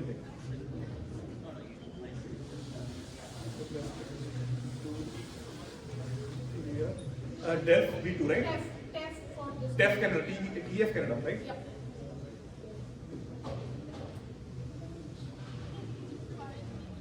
ਹੁਣ ਆਪਾਂ ਇਹ ਲਿਖਾਂਗੇ I have already done DELF B2 Yeah.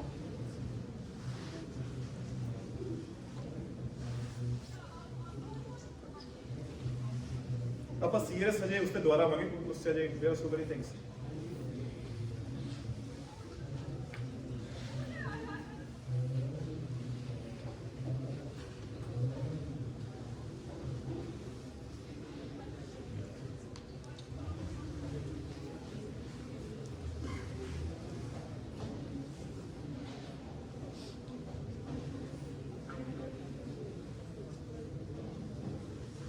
ਲੱਭ ਰਿਹਾ ਸੀ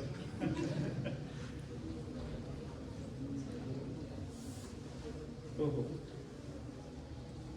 ये पहली बार क्वेश्चन आंसर था मेरे ख्याल पर मेरे ख्याल नेट का इशू ज्यादा है मेरे ख्याल है इंटरनेट से मैं फोन तो कनेक्ट किया है इधर engine request does not accept there was another issue processing that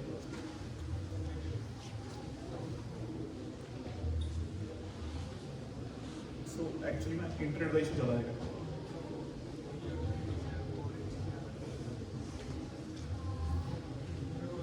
Efficiency की तरह दूसरा कहने से कि कभी जो है नहीं इतना कुछ भी नहीं इतना का कुछ भी नहीं है ਤੁਸੀਂ ਬੈਚਲਰਸ ਗ੍ਰੈਜੂਏਸ਼ਨ ਆਪਣੀ ਕਿਸੇ ਵੀ ਸਟਰੀਮਸ ਕੀਤੀ ਹੈ ਤੁਹਾਡਾ ਐਕਸਪੀਰੀਅੰਸ ਕਿਸੇ ਵੀ ਫੀਲਡ 'ਚ ਹੋ ਸਕਦਾ ਹੈ ਐਸ ਲੌਂਗ ਐਸ ਉਹ ਨੌਕ 0 A B ਔਰ ਟੀਅਰ 0 1 2 3 ਹੈਗਾ ਇਹ ਸੌਰੀ ਇੰਟਰਨੈਟ ਦਾ ਇਸ਼ੂ ਹੈ ਬਟ ਚੈਟ GPT ਸਾਰੇ ਟਰਾਈ ਜ਼ਰੂਰ ਕਰਿਓ ਯੂ ਵਿਲ ਲਵ ਇਟ ਠੀਕ ਹੈ ਹਾਂਜੀ ਸੌਰੀ ਤੁਹਾਡਾ ਵੀ ਕੁਐਸਚਨ ਸੀ ਅਮਿਤ ਭਾਜੀ ਹਾਂਜੀ ਹਾਂਜੀ ਪਲੀਜ਼ ਮੇਰਾ ਵਰਕ ਪਰਮਿਟ ਐਕਸਪਾਇਰ ਹੋ ਰਿਹਾ ਅਗਲੇ ਅਗਲੇ ਮਹੀਨੇ ਮਹੀਨੇ ਹਾਂਜੀ ਓਕੇ ਤੇ ਮੇਰੇ ਕੋਲ ਕੀ ਆਪਸ਼ਨ ਹੈ ਸਟੱਡੀ ਲੈ ਸਕਦਾ ਤੁਹਾਡੇ ਸਕੋਰ ਕਿੰਨੇ ਬਣ ਰਹੇ ਸੀ ਅਜੇ ਮੇਰਾ ਅਜੇ ਤੇ 417 ਬਟ ਮੈਂ ਆਇਲਸ ਦੁਆਰਾ ਨਹੀਂ ਲੱਗਾ ਮੈਂ ਤੇ ਪ੍ਰੋਬੇਬਿਲਿਟੀ ਦਾ 3% ਮੈਂ ਤੁਸੀਂ ਬੈਚਲਰਸ ਕਰਕੇ ਆਏ ਹੋ ਠੀਕ ਹੈ ਤੇ ਮੈਂ ਕੀ ਆਪਸ਼ਨ ਹੈ ਮੇਰੇ ਕੋਲ ਸਟੱਡੀ ਲੈ ਸਕਦਾ ਦੇਖੋ ਮੈਂ ਨਾ ਇੱਕ ਆਪਸ਼ਨ ਦੱਸਦਾ ਸੀਆਰਐਸ ਵਾਲੀ ਜਿਹੜੀ ਕਿ ਤੁਹਾਨੂੰ ਹਜੇ ਲੱਗੇਗਾ ਕਿ ਬੜੀ ਬੇਕਾਰ ਆਪਸ਼ਨ ਹੈ ਬਟ ਉਹਦਾ ਸਕੋਰ ਨਾ 500 ਤੋਂ ਉੱਤੇ ਲੈ ਜੂਗੀ ਉਹ ਤੁਸੀਂ ਐਲੀਜੀਬਲ ਵੀ ਹੋਵੋਗੇ ਠੀਕ ਹੈ ਉਸ 'ਚ ਕੀ ਹੈ ਦੇਖੋ ਇੱਕ ਮਿੰਟ ਮੇਰਾ ਹੁਣ ਇੰਟਰਨੈਟ ਦਾ ਇਸ਼ੂ ਐਕਚੁਅਲੀ ਆ ਗਿਆ ਵਾਈਫਾਈ ਨਹੀਂ ਚੱਲ ਰਿਹਾ ਮੈਂ ਇਸ ਆਨਸਰ ਕਰੂੰਗਾ ਤੁਹਾਡਾ ਕੁਐਸਚਨ ਵਿੱਚ ਕਵਰ ਹੋ ਜਾਏਗਾ ਯੂ ਵਿਲ ਸੀ ਠੀਕ ਹੈ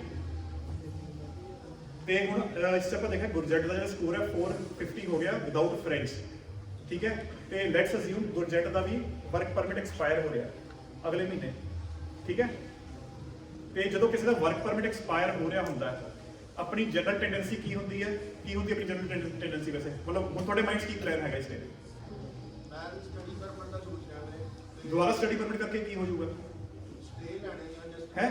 ਸਟੇ ਲੈਣੀ ਆ ਤੇ ਸਟੇ ਲੈ ਕੇ ਕੀ ਹੋ ਜਾਊਗਾ ਮੇਰੇ ਕੋਲ ਦੋ ਆਪਸ਼ਨਸ ਆ honestly ਦੱਸਾਂ ਤਾਂ ਮੇਰੀ ਜਿਹੜੀ ਕੰਪਨੀ ਆ ਉਹ ਮੈਨੂੰ ਕਹਿ ਰਹੀ ਹੈ ਕਿ ਅਸੀਂ ਇੰਡੀਆ ਤੋਂ ਤੈਨੂੰ ਹਾਇਰ ਕਰ ਦਾਂਗੇ ਠੀਕ ਹੈ ਵਰਕ ਫਰਮ ਹੋਮ ਚੱਲਦਾ ਮੇਰਾ ਠੀਕ ਹੈ ਤੇ ਜਾਂ ਤੇ ਮੈਂ ਉਹ ਐਕਸਪਲੋਰ ਕਰ ਰਿਹਾ ਤੇ ਠੀਕ। ਉਹਦੇ ਵਿੱਚ ਮੈਂ ਤੁਹਾਡੇ ਕੋਲ ਨੈਗੇਟਿਵ ਪੁਆਇੰਟਸ ਪੁੱਛਣੇ ਆ ਕਿ ਮੈਂ ਇੰਡੀਆ ਜਾ ਕੇ ਵੇਟ ਕਰਦਾ ਉਹਦਾ 0 ਪੁਆਇੰਟ ਮਿਲੂਗਾ ਤੁਹਾਨੂੰ ਕੈਨੇਡੀਅਨ ਐਕਸਪੀਰੀਅੰਸ ਕਲਾਸ। ਨਹੀਂ ਹਾਂ। ਮਤਲਬ ਪੁਆਇੰਟ ਨਹੀਂ ਐਡ ਹੋਊਗਾ ਬਟ ਵੇਟ ਕਰਨ ਦੀ ਜੇ ਮੈਂ ਉੱਥੇ ਜਾ ਕੇ ਵੇਟ ਕਰਨ ਦੀ ਸੋਚਦਾ ਵਾਂ ਇਹ ਤੁਸੀਂ ਬਹੁਤ ਵਧੀਆ ਸੋਚ ਰਹੇ ਹੋ ਜੇ ਇੱਦਾਂ ਸੋਚ ਰਹੇ ਹੋ। ਮੈਂ ਵੀ ਐਕਚੁਅਲੀ ਨਾ ਇਹੀ ਸਮਝਾਉਣਾ ਚਾਹੁੰਦਾ। ਦੇਖੋ ਹੁਣ ਜਿਵੇਂ ਲੈਟਸ ਸੇ ਗੁਰਜੰਟ ਇਹਦਾ ਐਗਜ਼ਾਮਪਲ ਲੈਣਾ ਤੁਹਾਡਾ ਐਨੀਵੇਜ਼ ਕਵਰ ਹੋ ਜਾਏ। ਜੇ ਗੁਰਜੰਟ ਦਾ ਸਕੋਰ 500 ਬਣੂਗਾ ਤੁਹਾਡਾ 550 ਬਣ ਜਾਊਗਾ ਉਸ ਸਟ੍ਰੈਟਜੀ ਨਾਲ। ਠੀਕ ਹੈ। ਹੁਣ ਜਿਵੇਂ ਗੁਰਜੰਟ ਨੇ ਇੱਥੇ 2 ਸਾਲ ਦਾ ਐਕਸਪੀਰੀਅੰਸ ਕੰਪਲੀਟ ਕਰ ਲਿਆ ਤੇ 8777 ਵੀ ਲੈ ਲਈ ਬਟ ਫ੍ਰੈਂਚ ਨਹੀਂ ਸਿੱਖੀ ਤੇ ਗੁਰਜੰਟ ਦਾ ਸਕੋਰ ਬਣ ਰਿਹਾ 450 ਬਟ ਸੀਆਰਐਸ ਸਕੋਰ ਆਪਣਾ ਚੱਲ ਰਿਹਾ 500 490 ਚੱਲ ਰਿਹਾ ਜਿਵੇਂ ਲਾਸਟ ਵਾਲਾ। ਸੋ ਸਟਿਲ ਇੰਨੇ ਐਫਰਟਸ ਤੋਂ ਬਾਅਦ ਵੀ ਮੁੱਦਾ ਉੱਥੇ ਹੀ ਖੜਾ ਹੈ ਨਾ। ਹੁਣ ਜੇਕਰ ਵਰਕ ਪਰਮਿਟ ਵੀ ਗੁਰਜੰਟ ਦਾ ਐਕਸਪਾਇਰ ਹੋਣ ਵਾਲਾ ਹੈ, ਜਨਰਲੀ ਟੈਂਡੈਂਸੀ ਕੀ ਹੁੰਦੀ ਹੈ ਜਦੋਂ ਆਪਣਾ ਵਰਕ ਪਰਮਿਟ ਐਕਸਪਾਇਰ ਹੋਣ ਵਾਲਾ ਹੁੰਦਾ ਆਪਾਂ ਫਿਰ ਉਸ ਟਾਈਮ ਕੋਈ EMPLOYER ਲੱਭਦੇ ਆ ਜੋ ਕਿ ਜੈਨੂਇਨਲੀ ਬੜੇ ਘੱਟ EMPLOYER ਮਿਲਦੇ ਆ ਜੋ ਐਕਚੁਅਲੀ LMI ਦੇ ਦੇਣ, ਹੈ ਨਾ। ਜਨਰਲੀ ਹਰ ਕੋਈ ਐਕਸਪੈਕਟੇਸ਼ਨ ਰੱਖਦਾ ਹੈ, ਠੀਕ ਹੈ, ਤੇ ਉਹਦੇ ਚਾਰਜ ਕਰਦਾ ਹੈ। ਤੇ ਮੈਂ ਇਸ ਕੇਸ ਥੋੜਾ ਜਿਹਾ ਅਨਕਨਵੈਨਸ਼ਨਲ ਇੱਕ ਮੇਰੇ ਕੋਲ ਸੋਲੂਸ਼ਨ ਹੈਗਾ ਜੇ, ਹੈ ਨਾ, ਜੇ ਮਤਲਬ it can really help somebody ਅਗਰ ਬੰਦਾ ਵਾਈਜ਼ਲੀ ਸੋਚੇ ਮੇਰੇ ਅਕੋਰਡਿੰਗ, ਹੈ ਨਾ। ਹੁਣ ਜਿਵੇਂ for example Gurjant the score 450 ਬਣ ਰਿਹਾ ਹੈ, ਇਹਨੇ 8777 ਲੈ ਲਏ, +2 ਕਰਕੇ ਆਇਆ, 2 ਸਾਲ ਦਾ ਐਕਸਪੀਰੀਅੰਸ ਕਰ ਲਿਆ, 2 ਸਾਲ ਦਾ ਗ੍ਰੈਜੂਏਟ ਲਿਆ, ਇਹਦਾ ਹੁਣ work permit next month expire ਹੋ ਰਿਹਾ ਤੇ ਗੁਰਜੰਟ ਕੋਲ ਵੀ ਹੁਣ ਆਹੀ ਆਪਸ਼ਨ ਹੈ। ਆਪਣੇ EMPLOYER ਕੋਲ ਕਹੇਗਾ, ਜੇ EMPLOYER ਚੰਗਾ ਹੋਊਗਾ ਮੇਬੀ ਇਹਨੂੰ ਸਪੋਰਟ ਕਰ ਦੇਗਾ। ਲੈਟਸ ਅਸਿਊਮ ਇਹਨੂੰ PMP ਵੀ ਨਹੀਂ ਮਿਲੀ। ਪਹਿਲੀ ਗੱਲ ਇਹ ਹੈ ਕਿ ਆਪਾਂ ਇੱਥੇ ਇਲੀਗਲ ਹੋ ਕੇ ਨਹੀਂ ਰਹਿਣਾ, ਓਵਰਸਟੇ ਨਹੀਂ ਕਰਨਾ, ਜੋ IRCC ਦੀ ਗਾਈਡਲਾਈਨਸ ਹੈ ਨਾ ਉਹਨੂੰ ਹਮੇਸ਼ਾ ਫੋਲੋ ਕਰਨਾ। ਹੁਣ ਹੋਏਗਾ ਕਿ ਇਹਦਾ last day of work permit ਹੈ, ਇਹਦੇ ਕੋਲ ਕੁਝ ਨਹੀਂ ਬਚਿਆ, ਪਰ ਬਲੀਵ ਯੂ ਮੀ ਇਹ ਸਿਚੁਏਸ਼ਨ ਹੁਣ ਬਹੁਤ ਸਾਰੇ ਲੋਕਾਂ ਨਾਲ ਹੋਣ ਵਾਲੀ ਹੈ, ਕਿਉਂਕਿ ਜਿਵੇਂ ਕਿਹਾ ਕਿ ਐਕਸਪ੍ਰੈਸ ਇੰਟਰ ਦਾ ਕੋਟਾ 80,000 ਦਾ ਹੈਗਾ, PMP ਨੂੰ ਮਿਲਾ ਕੇ 2 ਲੱਖ ਦਾ ਹੈਗਾ ਤੇ PGWP ਹੋਲਡਰਸ 6-7 ਲੱਖ ਬੈਠੇ ਆ। ਸੋ ਦਿਸ is going to become a norm 2-3 years down the line or maybe sooner also. So मैं गुरजंट को सजेस्ट करूंगा, गुरजंट तू जा इंडिया क्योंकि तेरा वर्क परमिट एक्सपायर हो रहा है। ये उस टाइम गुरजंट को शार्ट टैग आ सकता मेरे ख्याल तो माइंड जा कि भाई मैं नहीं जाना, ਇਹਦੇ ਘਰ ਦੇ ਨਹੀਂ मतलब है ना कहना कि तू वापस नहीं आना, शक्ल नहीं दिखानी अपनी, हो सकता PR ਲੈ ਕੇ ਆਣੀ ਹੈ। ਬਟ ਮੈਂ ਉਹੀ ਕਹਿ ਰਿਹਾ PR ਨੂੰ ਇੰਨਾ ਜ਼ਿਆਦਾ ਉਹ ਲੈ ਕੇ ਨਾ ਚੱਲੋ। ਹੁਣ ਜੇ ਗੁਰਜੰਟ ਇੰਡੀਆ ਚਲੇ ਜਾਂਦਾ, ਆਪਣੇ ਘਰੇ ਰਹੇ, ਘਰ ਦੇ ਨਾਲ ਰਹੇ, ਜਿਹੜਾ ਉਹਨੇ 4-5 ਸਾਲ ਇੱਥੇ ਸਟਰਗਲ ਕੀਤਾ, 1 ਸਾਲ ਉਹਨੂੰ ਥੋੜਾ ਜਿਹਾ ਈਜ਼ ਆਊਟ ਕਰੇ, ਘਰ ਦੇ ਨਾਲ ਟਾਈਮ ਕੁਆਲਿਟੀ ਟਾਈਮ ਸਪੈਂਡ ਕਰੇ, ਬਟ ਨਾਲ ਦੀ ਨਾਲ ਗੁਰਜੰਟ ਇੰਡੀਆ 'ਚ ਵੀ 1 ਮਹੀਨੇ ਰਿਫਰੈਸ਼ ਹੋ ਕੇ ਆਪਣੇ ਆਪ ਨੂੰ NOC 0 AB ਦੀ ਕੋਈ ਨਾ ਕੋਈ ਜੌਬ ਸ਼ੁਰੂ ਕਰ ਦੇਵੇ, Tier 0 1 2 3 ਦੀ ਜੌਬ ਸ਼ੁਰੂ ਕਰ ਦੇਵੇ। ਜਦ ਗੁਰਜੰਟ ਨੇ 1 ਸਾਲ ਦਾ ਐਕਸਪੀਰੀਅੰਸ ਇੰਡੀਆ ਦਾ ਵੀ ਲੈ ਲਿਆ, ਉਹਦੇ 450 ਦੀ ਜਗ੍ਹਾ 500 ਸਕੋਰ ਹੋ ਜਾਣਾ and he will still B eligible for Canadian experience class. For example ਆਪਾਂ ਸਟੱਡੀ ਕੰਪਲੀਟ ਕਰਦੇ ਹਾਂ, ਵਰਕ ਐਕਸਪੀਰੀਅੰਸ ਲੈਂਦੇ ਹਾਂ, ਸਟਿਲ ਆਪਾਂ ਘਰ ਨਹੀਂ ਜਾ ਸਕਦੇ ਕਿਉਂਕਿ ਸਾਡੇ ਇਹੀ ਹੁੰਦੇ ਰੋਣੇ ਕਿ ਬਈ ਯਾਰ PR ਨਹੀਂ ਹੋਈ, ਪੈਸੇ ਨਹੀਂ ਆ, ਵਿਚ ਇਜ਼ ਵੈਰੀ ਟਰੂ ਆਲਸੋ, ਕਿਉਂਕਿ ਤੁਹਾਡੇ ਖਰਚੇ ਸਟੂਡੈਂਟਸ ਦੇ ਬਹੁਤ ਜ਼ਿਆਦਾ ਅਰਨਿੰਗ ਘੱਟ ਹੁੰਦੀ ਹੈ। ਸੋ ਮੈਂ ਇਹ ਸੁਜੈਸਟ ਕਰੂੰਗਾ ਕਿ ਇਸ ਕੇਸ ਬੰਦਾ ਘਰ ਜਾ ਸਕਦਾ, 1 ਸਾਲ ਲਾ ਕੇ ਰਿਫਰੈਸ਼ ਹੋ ਗਿਆ, ਆਪਣੀ ਜਿਹੜੀ 4-5 ਸਾਲ ਦੀ ਥਕਾਨ ਹੈ ਚੰਗੀ ਤਰ੍ਹਾਂ ਇੰਜੋਏ ਕਰਕੇ ਆਏ, ਬਟ ਨਾਲ ਦੀ ਨਾਲ 1 ਸਾਲ ਦਾ ਐਕਸਪੀਰੀਅੰਸ ਲੈ ਲਵੇ ਕਿਸੇ ਵੀ ਤਰੀਕੇ ਤੋਂ, ਇਹ ਤੁਹਾਡੀ ਮਰਜ਼ੀ ਹੈ, ਠੀਕ ਹੈ। NOC 0 ਵੀ ਦਾ ਐਕਸਪੀਰੀਅੰਸ ਚਾਹੀਦਾ ਨਾਰਮਲੀ, ਜਿਵੇਂ ਐਡਮਿਨਿਸਟ੍ਰੇਟਿਵ ਅਸਿਸਟੈਂਟ, ਸੁਪਰਵਾਈਜ਼ਰ, ਨਾਲ ਪੇ ਸਟੱਬ ਚਾਹੀਦੀ ਹੈ, ਬੈਂਕ ਅਕਾਊਂਟ ਤੁਹਾਡੇ ਪੈਸੇ ਦਿਖਣੇ ਚਾਹੀਦੇ ਆ।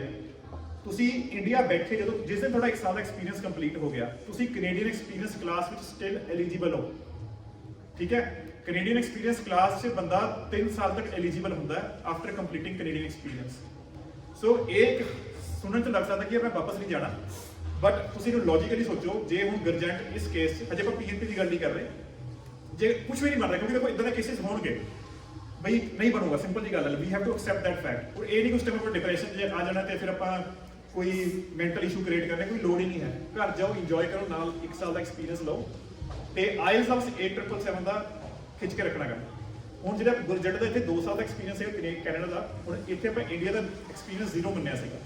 ਲੈਟਸ ਸੇ ਹੁਣ ਗੁਰਜੰਟ ਨੇ ਇੰਡੀਆ ਜਾ ਕੇ ਵੀ 1 ਸਾਲ ਦਾ ਐਕਸਪੀਰੀਅੰਸ ਕੰਪਲੀਟ ਕਰ ਲਿਆ। Now let's see what's his score would be. His score would be exactly 500. So Gurjant Singh 3-4 ਸਾਲ ਇੱਥੇ ਜ਼ੋਰ ਮਿਹਨਤ ਕਰੋ, 8777 ਲਓ। ਜੇ ਬਾਈ ਚਾਂਸ ਨਹੀਂ ਬੰਦਾ, ਕੋਈ ਟਾਰਗੇਟਡ ਡਰਾਜ਼ ਆ ਰਹੀ ਹੈ, ਕੋਈ ਸਰਕਾਰ ਦੇ ਹੋਰ ਕੋਈ ਪ੍ਰੋਗਰਾਮ ਆ ਰਿਹਾ, ਵਰਸਟ ਕੇਸ ਸਿਨੈਰੀਓ, ਰੱਬ ਨਾ ਕਰੇ ਕਿਸੇ ਇੱਕ ਬੰਦੇ ਦਾ ਨਹੀਂ ਬਣਦਾ, ਉਹਨੂੰ ਡਿਸਹਾਰਟਨ ਨਾਲ ਲਾਓ, ਉਹ ਜੋ ਦਿਲ ਨੂੰ ਨਾ ਲਾ ਲਓ ਕਿ ਬਈ ਮੈਂ ਤਾਂ ਹੁਣ ਗਿਆ, ਘਰ ਜਾ ਕੇ ਬਾਉਂਸ ਬੈਕ ਕਰਨਾ, ਠੀਕ ਹੈ। ਫੋਲੋ ਅਪ ਕੁਐਸਚਨ ਹੈ ਮੇਰਾ ਸਰ ਹਾਂਜੀ ਤੇ ਮੇਰਾ 1 ਸਾਲ 9 ਮਹੀਨੇ ਦਾ ਕਹਿ ਲਓ ਐਕਸਪੀਰੀਅੰਸ ਹੋ ਰਿਹਾ ਵਾ ਕੰਪਲੀਟ ਠੀਕ ਹੈ ਜਦੋਂ ਮੈਂ ਵਰਕ ਪਰਮਿਟ ਮੁਕਣਾ ਵਾ ਹਾਂਜੀ। ਮੇਰੇ 3 ਮਹੀਨੇ ਉਹ ਟੱਪੇ ਜਾਂਦੇ ਮੇਰਾ 2 ਸਾਲ ਦਾ ਹੋ ਜਾਣਾ ਠੀਕ ਹੈ ਜੀ। 3 ਮਹੀਨਿਆਂ ਦੀ ਮੈਂ ਇਹ ਆਨ ਦੇਖੋ ਮੈਂ ਤੁਹਾਨੂੰ ਇੱਕ ਲੂਪ ਦੱਸ ਦਿੰਦਾ, ਸਾਰੇ ਸਾਹਮਣੇ ਹੈ। ਜਿੱਥੇ ਤੁਹਾਡਾ ਵਰਕ ਐਕਸਪੀਰੀਅੰਸ ਸਿਰਫ 2-3 ਮਹੀਨੇ ਦਾ ਸ਼ਾਰਟ ਪੈਂਦਾ ਹੈ, ਇਹ ਸਿਰਫ ਉਸੇ ਹਥਿਆਰ, ਸਿਰਫ ਉਸੇ ਕੇਸ ਆਪਾਂ ਵਰਤਣਾ ਹੈਗਾ, ਠੀਕ ਹੈ। ਪੋਸਟ ਗ੍ਰੈਜੂਏਟ ਵਰਕ ਪਰਮਿਟ ਹੈ, ਉਹ ਲਾਈਫ 'ਚ ਸਿਰਫ ਇੱਕ ਵਾਰ ਮਿਲਦਾ ਆਪਾਂ ਨੂੰ, ਠੀਕ ਹੈ। ਇਹ ਜਿਹੜੀ ਤੁਹਾਨੂੰ ਦੱਸ ਰਿਹਾ ਵੈਸੇ ਇਹ ਥੋੜੀ ਜਿਹੀ ਇਲੀਗਲ ਐਡਵਾਈਸ ਹੈ, but I am okay with it ਕਿਉਂਕਿ ਇਟ ਇਜ਼ ਡੂਏਬਲ, ਠੀਕ ਹੈ। Post graduate work permit life 'ਚ ਸਿਰਫ ਇੱਕ ਵਾਰ ਮਿਲਦਾ ਹੈ। ਹੁਣ ਭਾਜੀ ਨੇ, ਤੁਹਾਡਾ ਨਾਮ ਕੀ ਹੈ?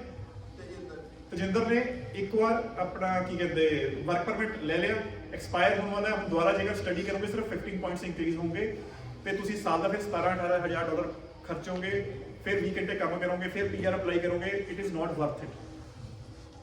ਹੁਣ ਸਿਰਫ ਇੱਕ ਐਗਜ਼ਾਮਪਲ ਜਿਹੜਾ ਮੈਂ ਦੇ ਰਿਹਾ ਸਿਰਫ ਇਹਨਾਂ ਦੇ ਕੇਸ 'ਚ ਵੈਲਿਡ ਹੈ, ਬਾਕੀ ਸਾਰੇ ਦੇ ਕੇਸਿਸ ਨਹੀਂ ਹੈ, 99% ਦੇ ਕੇਸਿਸ ਨਹੀਂ ਹੈ, ਜਿੱਥੇ ਸਿਰਫ ਤੁਹਾਡਾ ਐਕਸਪੀਰੀਅੰਸ ਫॉर ਸਮ ਰੀਜ਼ਨ 1 ਜਾਂ 2 ਜਾਂ 3 ਮੰਥ ਦਾ ਸ਼ਾਰਟ ਪੈਂਦਾ ਹੈ, ਠੀਕ ਹੈ। ਉਸ ਕੇਸ ਕੀ ਹੈ ਕਿ ਆਪਾਂ ਪੋਸਟ ਗ੍ਰੈਜੂਏਟ ਵਰਕ ਪਰਮਿਟ ਦੁਬਾਰਾ ਅਪਲਾਈ ਕਰ ਸਕਦੇ ਹਾਂ, ਲਾਈਫ 'ਚ ਇੱਕੋ ਵਾਰ ਅਪਲਾਈ ਕਰ ਸਕਦੇ ਹਾਂ, ਇੱਕੋ ਵਾਰ ਹੀ ਮਿਲਦਾ ਹੈ। ਦੁਬਾਰਾ ਆਪਾਂ ਅਪਲਾਈ ਕਿਉਂ ਕਰਨਾ ਹੈ? ਕਿਉਂਕਿ ਪੋਸਟ ਗ੍ਰੈਜੂਏਟ ਵਰਕ ਪਰਮਿਟ ਦਾ ਜਿਹੜਾ ਪ੍ਰੋਸੈਸਿੰਗ ਟਾਈਮ ਹੈ ਅੱਜ ਕੱਲ੍ਹ 6 ਮਹੀਨੇ ਦਾ ਹੈਗਾ। ਜਦੋਂ ਤੁਸੀਂ ਦੁਬਾਰਾ ਅਪਲਾਈ ਕਰੋਗੇ ਤੁਹਾਨੂੰ ਰਿਫਿਊਜ਼ਲ ਆਣਾ ਹੈ 500% ਸ਼ੋਰ, ਕੋਈ ਇਸ ਡਾਊਟ ਹੀ ਹੈ ਨਹੀਂ ਹੈ, ਠੀਕ ਹੈ। ਬਟ ਜਦ ਤੱਕ ਉਹ ਪ੍ਰੋਸੈਸਿੰਗ ਨਹੀਂ ਕਰਦੇ ਤੁਹਾਨੂੰ 3-4 ਮਹੀਨੇ ਹੋਰ ਮਿਲ ਜਾਣੇ ਤੇ ਉਸ 3-4 ਮਹੀਨੇ ਜਿਹੜੇ ਤੁਸੀਂ ਕੰਮ ਕਰ ਲੋਗੇ ਉਹ ਤੁਹਾਡੇ 3 ਮਹੀਨੇ ਕਰਕੇ 2 ਸਾਲ ਦਾ ਐਕਸਪੀਰੀਅੰਸ ਪੂਰਾ ਹੋ ਜਾਊਗਾ, ਤੁਹਾਨੂੰ ਐਡੀਸ਼ਨਲ ਪੁਆਇੰਟਸ ਮਿਲ ਜਾਣਗੇ।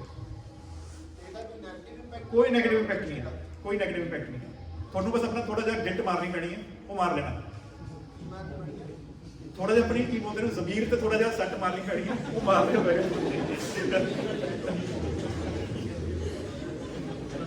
ਠੀਕ ਹੈ ਨਾ। ਬਾਕੀ 3 ਮਹੀਨੇ ਜਿੱਥੇ ਦੇਖੋ ਜਿੱਥੇ ਐਕਸਪੀਰੀਅੰਸ ਹੋਵੇ 5-6 ਮਹੀਨੇ ਦਾ ਸ਼ਾਰਟ ਪੈ ਰਿਹਾ ਉਹ ਨਾ ਕਰੋ।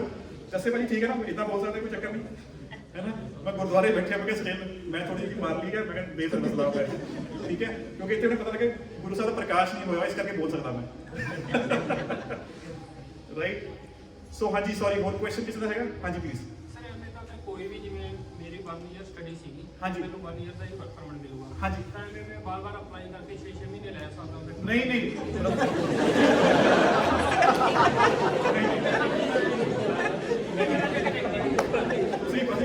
ਤੁਸੀਂ ਬ੍ਰੇਕਿੰਗ ਬੈਡ ਵਾਲੇ ਕੰਮ ਕਰ ਰਹੇ ਹੋ, ਇਦਾਂ ਨਹੀਂ ਹੈ ਨਾ। ਇੱਕ ਵਾਰ ਰਿਫਿਊਜ਼ਲ ਜੇ ਤੁਹਾਨੂੰ ਆਊਗਾ ਨਾ, and that refusal will come with a love letter, ਉਸ ਲਿਖਿਆ ਹੋਊਗਾ ਬਈ ਤੁਸੀਂ ਕੰਟਰੀ ਲੀਵ ਕਰਨੀ ਹੈ ਹੁਣ, ਠੀਕ ਹੈ ਤਜਿੰਦਰ ਜੀ। ਕਿੰਨੇ ਟਾਈਮ ਕਿੰਨੇ ਆਪਾਂ ਨੂੰ ਬਰੀਥਿੰਗ ਰੂਮ ਉਹ ਤੁਹਾਨੂੰ ਕਹੋਗੇ ਕਿ 30 ਡੇਜ਼ 90 ਡੇਜ਼ ਕੰਟਰੀ ਲੀਵ ਕਰਨੀ ਹੈ, ਬਟ ਉਸ 'ਚ ਵੀ ਹੱਲ ਹੁੰਦਾ ਹੈ। ਤੁਸੀਂ ਰੈਸਟੋਰੇਸ਼ਨ ਆਫ ਸਟੇਟਸ ਅਪਲਾਈ ਕਰ ਸਕਦੇ ਹੋ, ਵਿਜ਼ਿਟਰ ਵੀਜ਼ਾ। ਤੁਸੀਂ ਵਿਜ਼ਿਟਰ ਐਜ਼ ਅ ਵਿਜ਼ਿਟਰ ਰੈਕਡ ਰਹਿ ਸਕਦੇ ਹੋ, ਬਟ ਫਿਰ ਕੰਮ ਨਹੀਂ ਕਰ ਸਕਦੇ, ਮੈਂ ਸਟੱਡੀ ਵੀ ਨਹੀਂ ਕਰਦਾ। ਕੁਛ ਨਹੀਂ ਕਰ ਸਕਦੇ, ਠੀਕ ਹੈ। ਮੇਰਾ ਬੇਟਾ ਕਹਿੰਦਾ ਚੱਲੀਏ, ਵੇਟ ਕਰੇ ਜੀ, ਤੂੰ ਪਿੱਛੇ ਜਾ ਕੇ ਬੈਠ। ਹਾਂਜੀ ਹਾਂਜੀ ਜਿਹੜੇ ਅਪਲਾਈ ਵਾਲੀ ਕੇਸ ਦੇ ਵਿੱਚ ਜਿੱਦਾਂ ਹੁੰਦਾ ਸਟੈਂਪ ਜਿਹੜੀ ਹੁੰਦੀ ਆ ਉਹ ਵਿਜ਼ਟਰ ਵਾਲੀ ਨਹੀਂ ਲੱਗਦੀ, ਉੱਤੇ ਵਾਪਸ ਵੀ ਤਾਂ ਆ ਸਕਦੇ ਆ? ਦੇਖੋ ਐਕਚੁਅਲੀ ਹੁੰਦਾ ਕੀ ਹੈ, ਨਹੀਂ ਜਦੋਂ ਆਪਾਂ ਨੂੰ ਕੋਈ ਨਵਾਂ ਵੀਜ਼ਾ ਮਿਲਦਾ ਹੈ ਨਾ, ਜਿਵੇਂ ਫੋਰ ਐਗਜ਼ਾਮਪਲ, ਅੱਛਾ ਤੁਸੀਂ ਭਾਈ ਪੁਆਇੰਟ ਦੱਸਿਆ, ਬੜਾ ਕਾਮਨ ਕੁਐਸਚਨ ਹੁੰਦਾ ਹੈ। ਜਿਵੇਂ ਸਾਰੇ ਸਟੂਡੈਂਟ ਉਰੇ ਆਏ ਹੈ ਤੇ ਆਪਾਂ ਜਦੋਂ ਇੰਡੀਆ ਤੋਂ ਆਉਂਦੇ ਆ ਸਾਨੂੰ ਪਾਸਪੋਰਟ ਤੇ ਸਟੈਂਪ ਸਟੱਡੀ ਵੀਜ਼ਾ ਲੱਗਿਆ ਹੁੰਦਾ, ਠੀਕ ਹੈ। ਹੁਣ ਜਿਹੜੇ ਬੱਚੇ ਜਿਵੇਂ ਹੁਣ ਆਏ ਹੈ, ਗੁਰਜੰਟ ਜਿਵੇਂ ਹੁਣ ਆਇਆ, ਇਹਦਾ ਫੋਰ ਐਗਜ਼ਾਮਪਲ 2024 ਦਸੰਬਰ ਤੱਕ ਦਾ ਲੱਗਿਆ ਹੋਇਆ ਸਟੱਡੀ ਵੀਜ਼ਾ, ਠੀਕ ਹੈ। ਬਟ ਗੁਰਜੰਟ ਦੀ ਜਿਹੜੀ ਸਟੱਡੀ ਹੈ ਉਹ 2024 ਅਪ੍ਰੈਲ 'ਚ ਖਤਮ ਹੋ ਰਹੀ ਹੈ, ਠੀਕ ਹੈ। ਹੁਣ ਗੁਰਜੰਟ